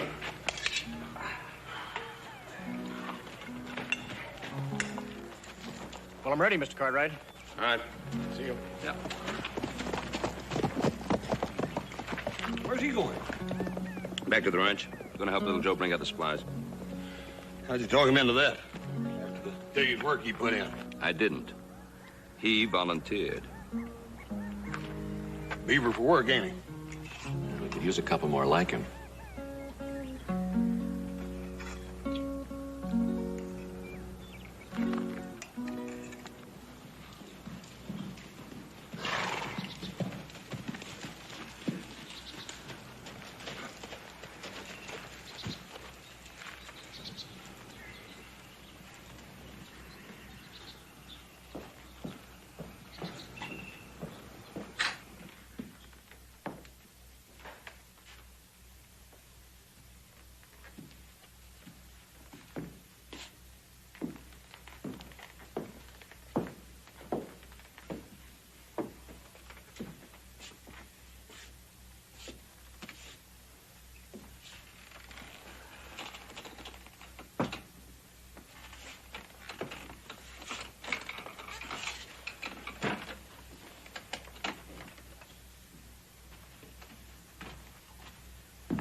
Hey, Clay, what are you doing back here?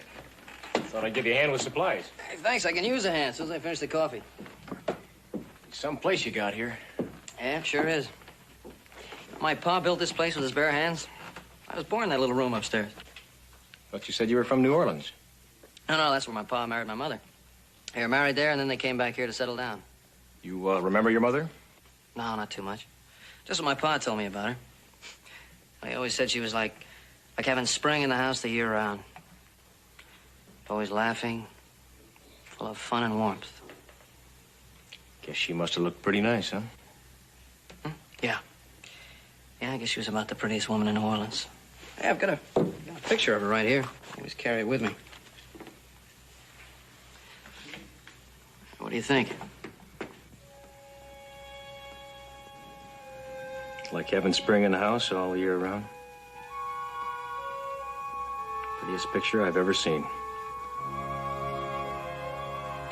Sure wish this was mine. What? Oh, it was a silly thing for me to say. I was just thinking how I never knew my mother. Kind of wish she looked like this. Hey, we better head out if we're gonna get back to camp before sundown, huh? I guess we better. Those supplies won't take care of themselves.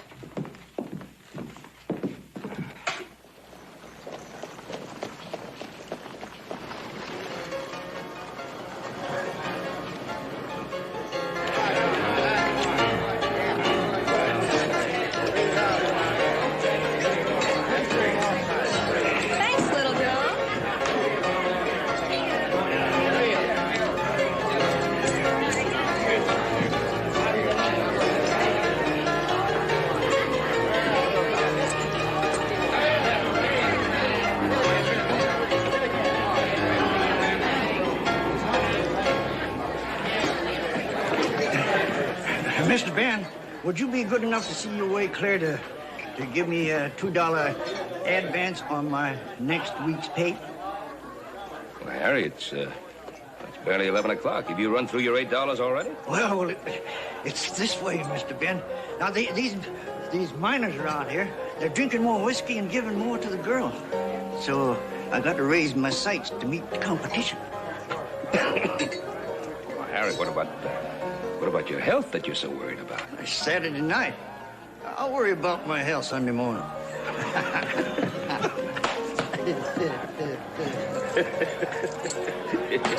Thank you,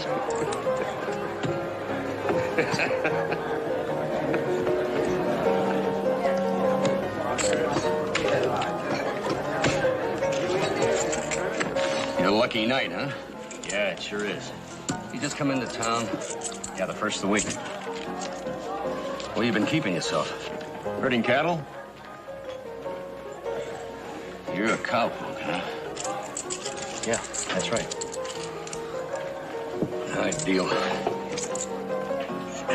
Hey, Mel, we're wasting a lot of time with this little glass. Can't you give me something a little bigger? Yeah.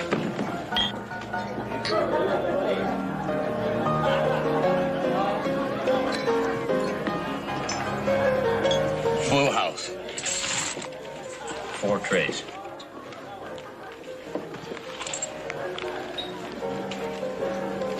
You say you're a cowhand? Yeah, that's right. Been working the Ponderosa. You say you're a cheat. We work in the mines hard for our money. But being under the ground don't hurt my eyes none. Looks to me like you low-carded. I see it's my lucky night. And I say we want our money back. Every man to his own opinion.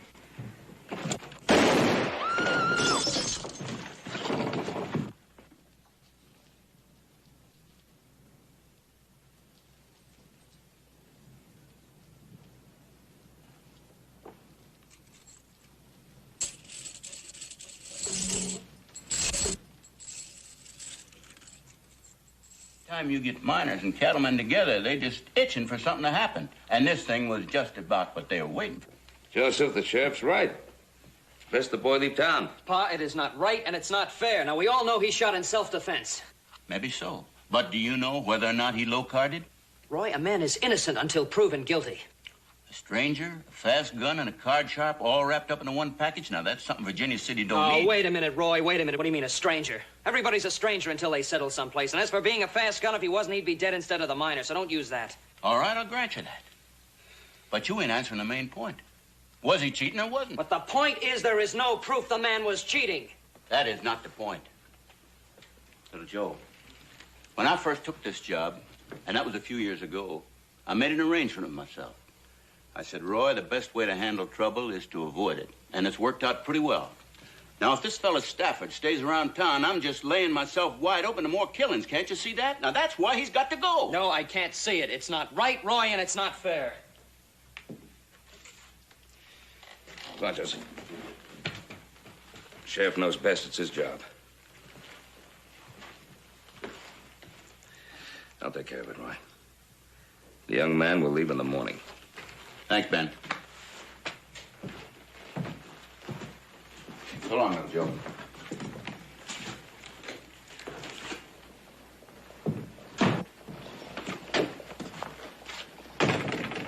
Well, right is right, and this isn't. Now, Joseph, you're doing a lot of talking about right is right, and proof, and facts. Well, what facts do you have? What do you know about him? He worked a couple of ranches up in Oregon Territory. What else? But that isn't the main point. If he stays in Virginia City, he may be killed. Now, Roy is right. He knows best. Come on. Are you heading out? Yeah, I figured I'd have to move on sooner or later. Not quite this soon. Sorry to see you go. I put my time in here. Your father got his money's worth. Oh, I know that. Besides that, your father and the sheriff made it pretty clear that my welcome had run out. Yeah, I know. I still think they're wrong about that. I told them so last night. I mean, you stuck up for me? Argued against your father? Why not? What's right is right. Is that all? No, it's not all. I don't know. We got along pretty good. Kind of thought we could be friends.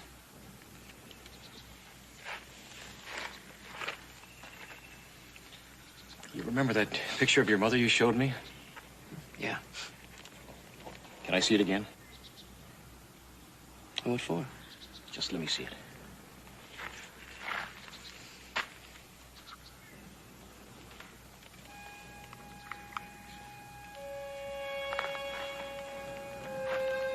See, this isn't just the picture of a beautiful woman. She's my mother, too.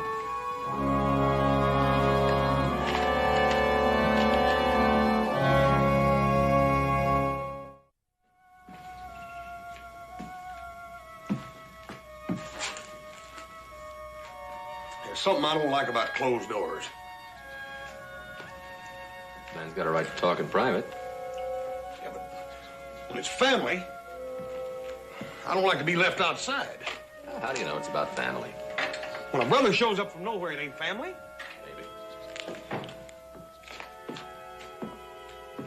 Pa wants to talk to Clay alone.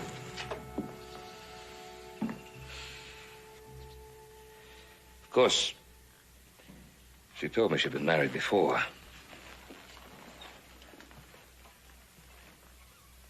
She also told me she'd had a child. But she said the baby had died. They lied. They lied to her and they lied to me. They lied. Who? My grandparents, my father's folks.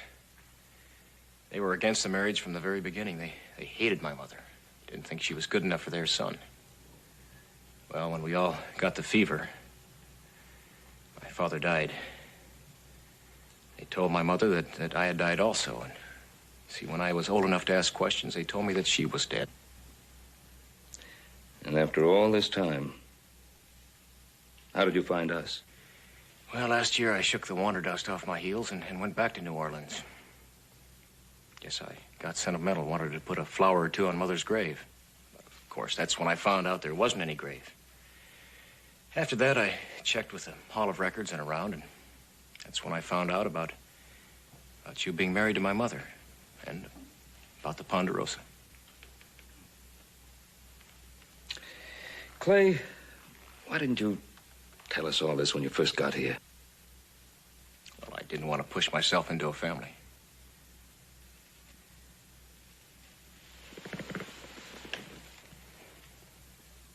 I don't know why I came here. Guess because I wanted to see my brother. find out if I liked you or not.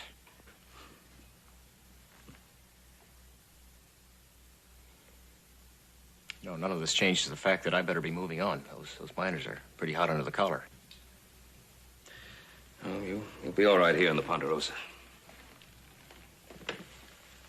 Are you sure, sir? Of course. They won't come out here. No, sir. That's not what I mean.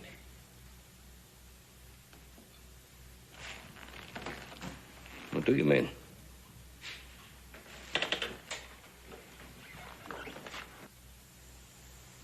I mean, do you believe me?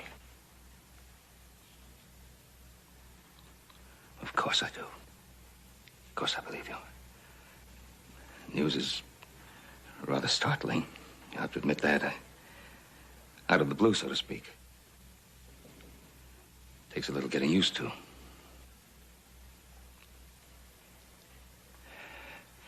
Look, we have plenty of room in here. Why don't you move in from the bunkhouse? Thank you, sir.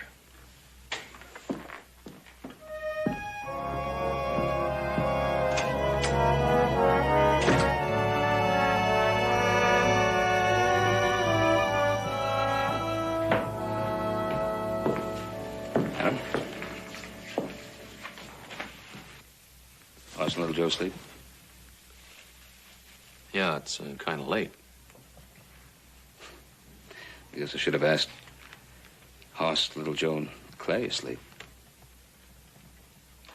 Suppose I'll be asking that from now on. Yeah, I guess you will. Well, he sure came out of the blue. Hmm? Well, he did kind of come out of nowhere. Where are you driving at? Well, I hope you don't mind, but Hoss and I were kind of talking it over, and we, well, don't you think you ought to check his story out? You and Hoss think that he might have made up the whole thing? Well, we think it's important enough to know for sure. I mean, it wouldn't do any harm to send a telegram to Judge Wharton down in New Orleans, would it?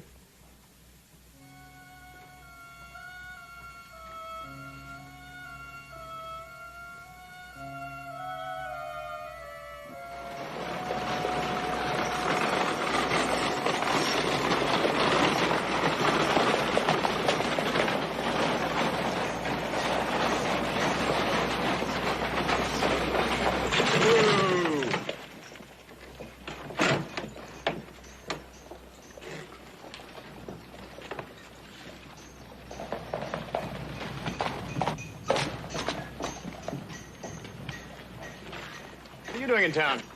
Just rode in all the way from the ranch to ask you the same question. Your pa said that there were some supplies that needed picking up. You knew you were the one that was going to pick them up? What difference does it make? They needed picking up? Look, Pa told you we're safe on the ranch, but not here in town. But it's working hours. The miners are underground. Just half of them. They work on shifts. Now, let's get this wagon loaded and get out of here. Brother Joe, you worry too much. What you need is a beer to help you relax. Since we're in town, why don't we take care of that, huh? You wait a minute and use your head. Now, the town is hot. The saloon's one place you're going to run into trouble. Maybe you won't have to look that far. Seems to be here right now.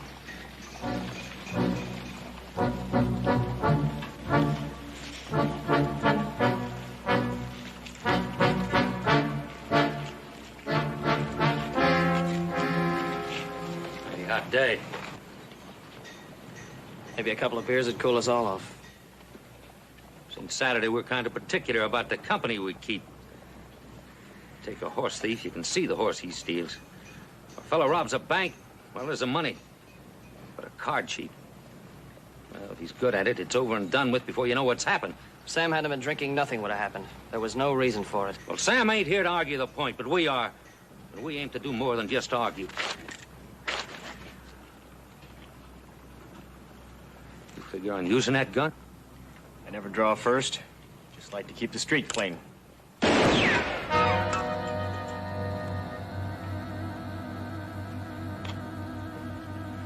You think one gun's enough?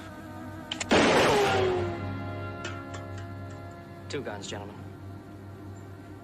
Now, why don't you all just forget it? We don't want anybody to get hurt. Why don't you keep your nose out of this, Cartwright? Friend or no friend, he's gonna get his. He's not just a friend, he's my brother.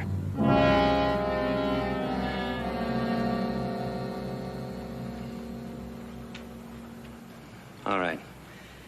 There'll be another day.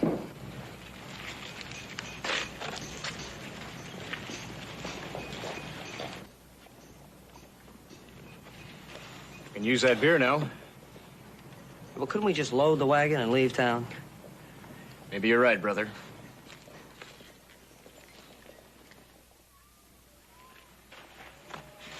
Well, the beans are on the fire. We'll have a drink. You better take it easy. We gotta be back to camp before light. Here's just the thing that'll help us take it easy. Here, drink up. You sure you got enough?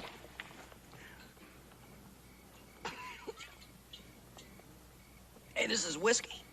But not exactly. Well, what is it then? Pulque. Pulque, what's that? Well, it's a drink they have down in Mexico. They make it out of cactus. When you were loading up the wagon, I got it from Manuel back at the livery stable. Come on, drink up.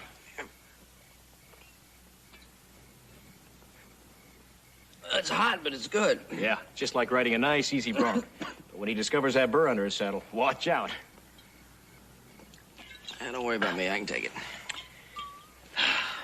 You know, this is better than a saloon. Yeah, you're right, and the company's better, too. Hey, how'd you happen to learn about this, Pulque? Pulque, yeah. Oh, when I was down in Mexico, it's the only kind of liquor they have down there, so you have to learn to like it. What are you doing down there? Fighting with Juarez. Fighting with Juarez? What, in his army? Yeah, I was down there for 2 years, a lieutenant. How'd you happen to get mixed up in a thing like that? Well, the pay was good, and I happen to believe in what he was fighting for. Yeah, he was fighting that emperor, Maximilian, wasn't Yeah, that's right. he? Yeah, I read a little bit about that somewhere. You know, Juarez was a real Mexican, not a Spaniard. It's just like one of the thousands of peasants he led. A great man.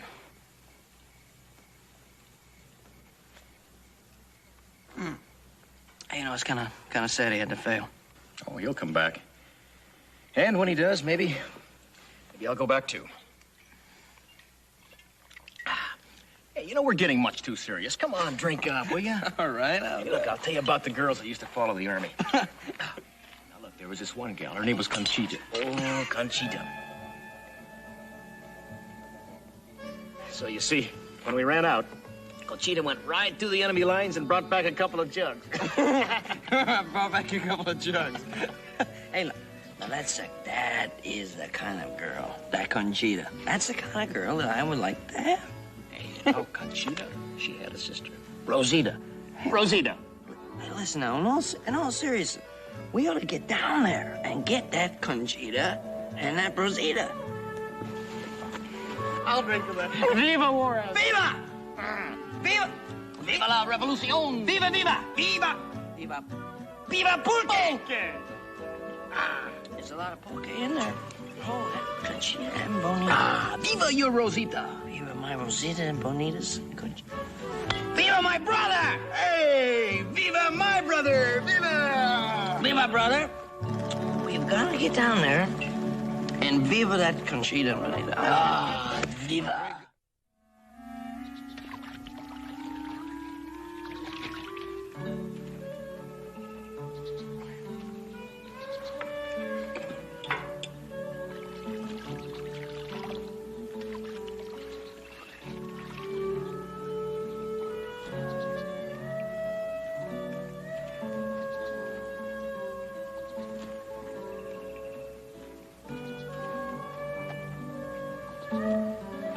Good morning, Joe. Morning. Morning.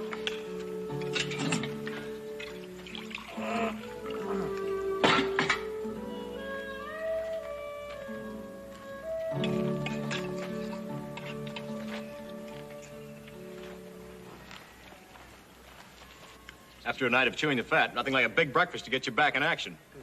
Hey, yeah, that's right. Speaking of fat, I'm gonna have me some more of that fat back. He really ain't nothing quite like some good old salt sow belly for breakfast, right, Joe?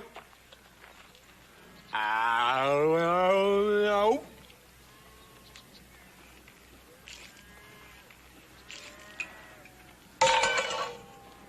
Oh, sorry, fellas. Something wrong?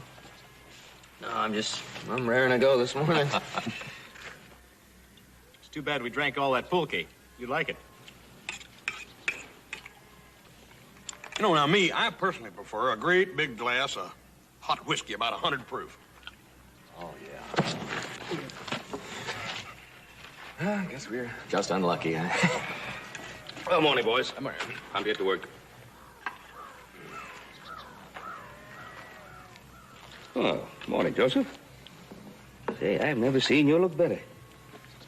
Oh, I'm feeling real good, too. Oh, well, that's real fine, because we sure got a lot of work to do today. You, boys had quite a chat last night. Yeah, I guess we overdid it. Well, I think he'll live. Boys, I got to ride back to the ranch. Keep things moving, huh? Right, pal.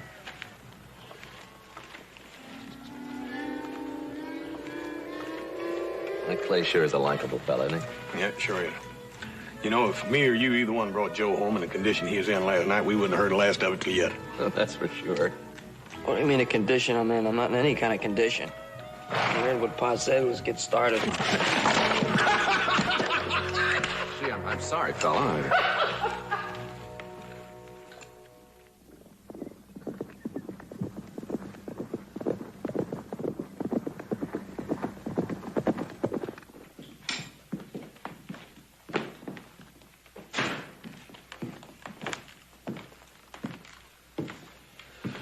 What's the matter? We heard you wanted to see us.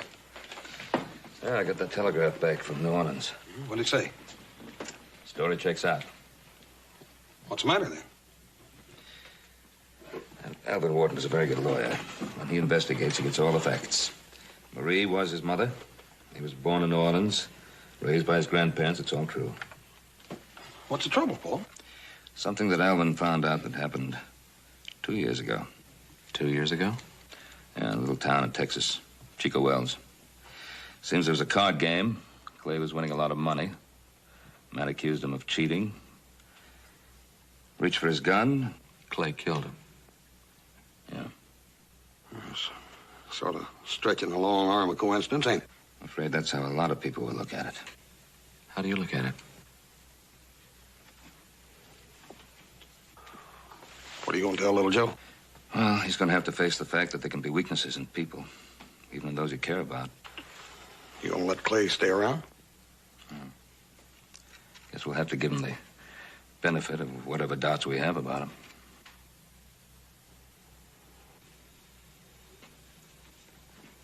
I don't understand. What is he guilty of? Joseph, I'm not accusing him of anything. But we both know how he's lived. All right, he's led a different life. He's been alone.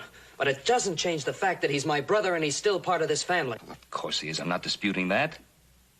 But he must realize, and you must help him realize, that, well, things are different here. Tragedies like the other night with the miner. You keep saying that. Now, it was not his fault, and the only reason you'd have for saying that is because you think he was cheating. The only person who can answer that is Clay himself.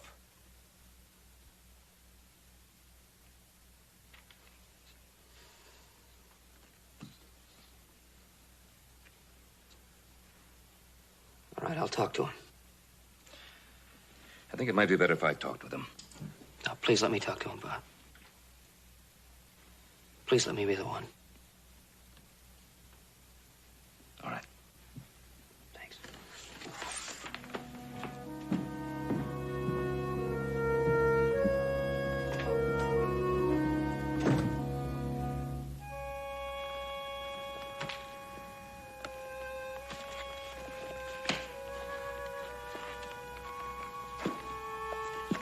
Hey, Clay, you know, I've been thinking. Now, the roundup's going to be over in a couple of days, and I thought you and I could take a trip somewhere. Huh? Well, you know, Viva Juarez. Kind of like to go down to Mexico, see how the revolution's coming along.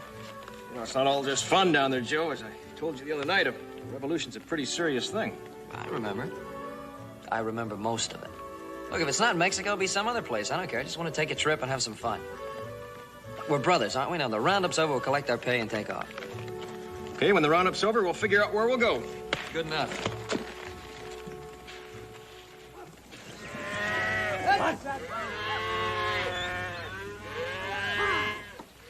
Clay? We'll have the last of these strays rounded up by tomorrow. You're so busy, I haven't had much chance to talk. Yes, sir. I mean, since Joe talked to you. Oh, you mean about going to Mexico? What's this about Mexico? Well, the other night we talked about the 2 years I spent with warriors in Mexico. He thought now, after the roundup, it might be fun to go down there. I see. That's all he talked to you about? Yes, sir. Well, what was he supposed to talk about, sir? Now, Clay, we understand what a rough time you've had these past 10 or 12 years, making your way alone. And understand that your way of life is different from ours as a result. Your values are different. The past is past. You're part of the family now, and we'd like you to stay part of the family. Hope that our way of life, our values, will be yours from now on. Well, sir, I don't know. You don't know what? I mean, I appreciate what you've said, and you're very generous, but I've got to be honest with you. I'm not sure that this is my kind of life. Well, are you sure it isn't your kind of life? No, sir. Would you try it? Yes, sir. Good. Let's forget these romantic notions about Mexico. Well, that was Joe's idea. Well, he was influenced by you. Try to use your influence the right way. Yes, sir, I'll try. Good. See you at the house.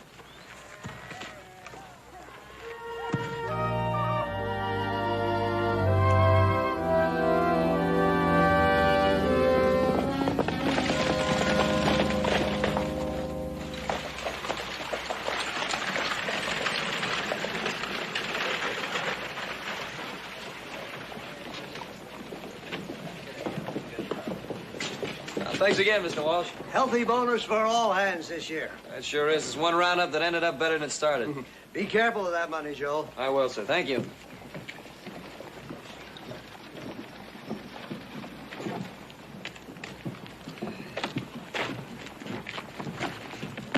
Hold it, Cartwright. Go in the alley. Come on, move.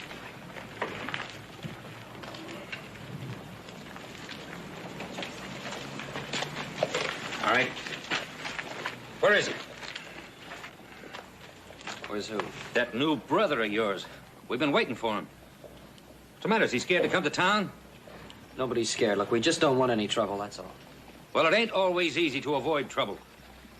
Guess we'll have to give you a message for that brother. Go on, take him, boys.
Let's get him into the house.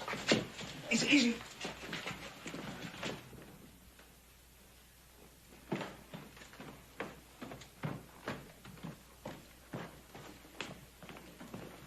How is he, sir? He's pretty badly beaten up, but he'll be all right. Well, did he tell you how it happened? Yes. Apparently the miners meant it as a message to you. I figured that's what it was. I'm sorry, sir. I should have taken off before now. I'll pack my things tonight. No, Clay, that's no answer. As I told you, you're family now. We'll handle it together. No, sir, that's not what I mean. You see, trouble's been following me all my life. No matter what I do, no matter where I go. And now it's followed me here. Well, running is not going to solve that problem. We'll handle it somehow. I'll get some broth that I've been heating up.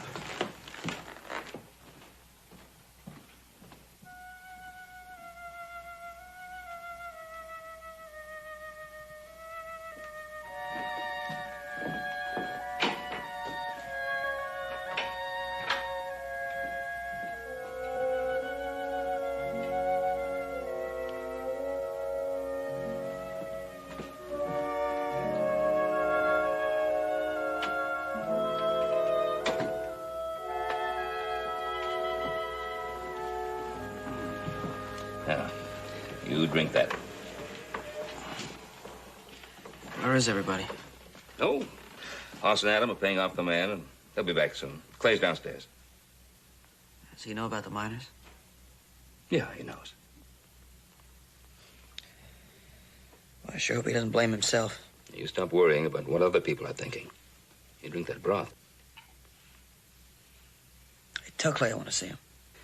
Best thing for you to do right now, young man, is rest. I'll rest as soon as I see Clay. You drink up that broth, and I'll get him. Thanks.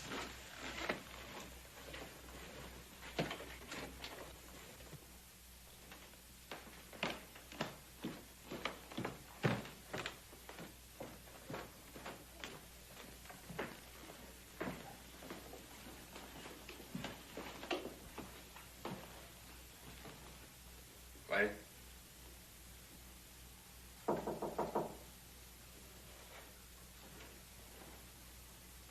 Clay?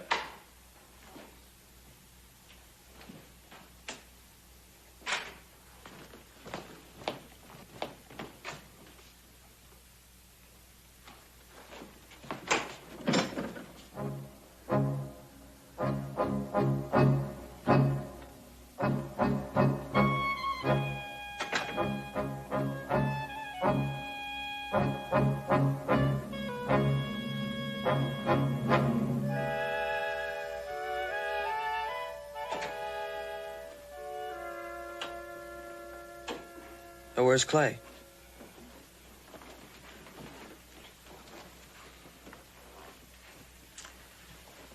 Joe Clay's left. I checked his room. His things are gone. He's gone. Tell me what you said to him, Pa. I didn't say anything to him, Joe. I didn't even see him. I'd already asked him to stay, be part of the family. Son, he's old enough to make his own decisions.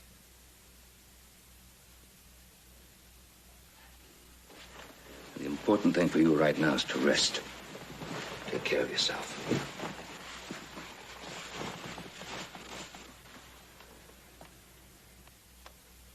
Good night, son. Good night, Pa.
why'd you leave without me? You better get off that horse before you fall off.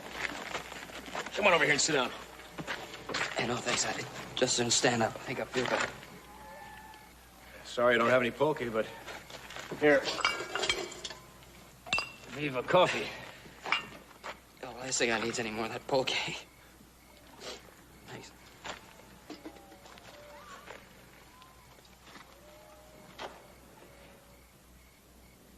Why'd you leave without me? Just like I told your pa. Trouble's been following me all my life. I mean, look what happened to you just on account of me. That's no reason. I've been in fights before. Yeah, but this time you were lucky. It was their fists. Next time it could be their guns. Look, Clay, we're brothers. Your fight is my fight. This thing with the miners, we can settle together. Look, you have family now. Don't leave. It won't work, Joe. Clay, we're brothers. We can make it work. Look, let me explain something to you. Just because we're brothers doesn't mean we have to think alike, be alike, do alike. Yes, it happens with some brothers, like you and Adam and Hoss. Why can't it work with you and me? Because it just won't. Look, you lived all your life on the Ponderosa, and you like it. But you see, I couldn't. It would be like being in a cage. All right, then I won't ask you to stay at the Ponderosa now. We'll travel around together. You feel you're ready to settle down. You could no more live my life than I could live yours. Well, how do you know? I've never tried it. Look, you saw what happened to that miner.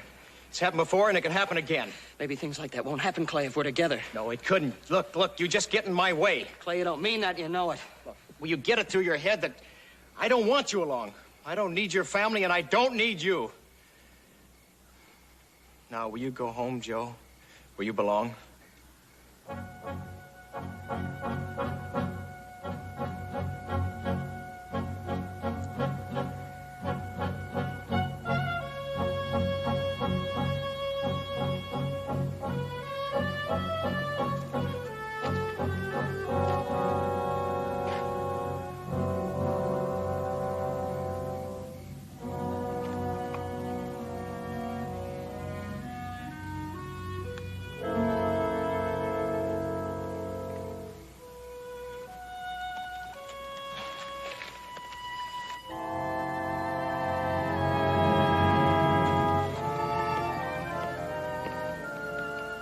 You bring it back someday.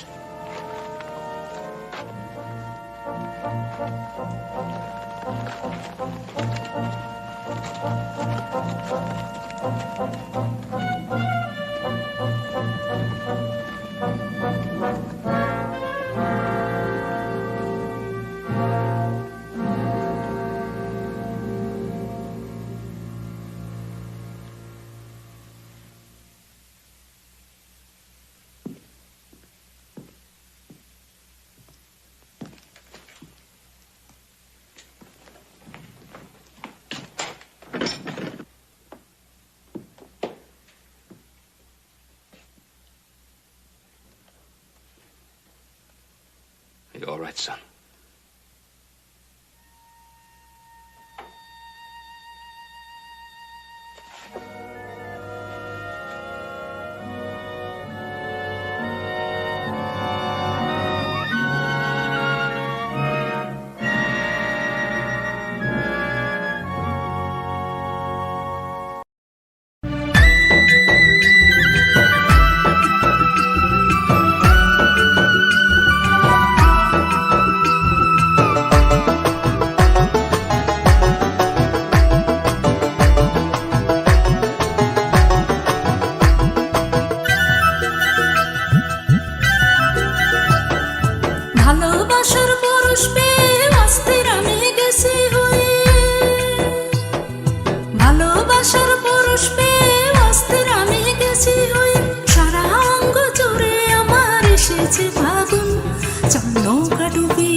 বাড়ির কাছে ভরা নদী শেষে জোয়ার জোয়ার ভাটা শেষ হলে শুকনো বালুর চর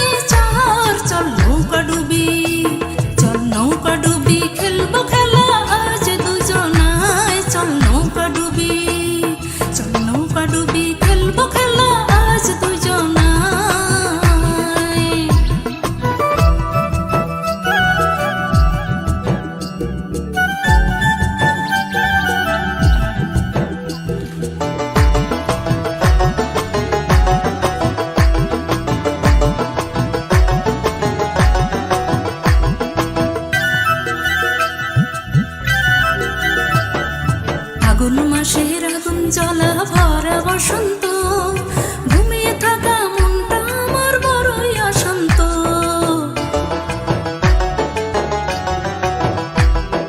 ফাগুন মাসের আগুন জ্বলা ভরা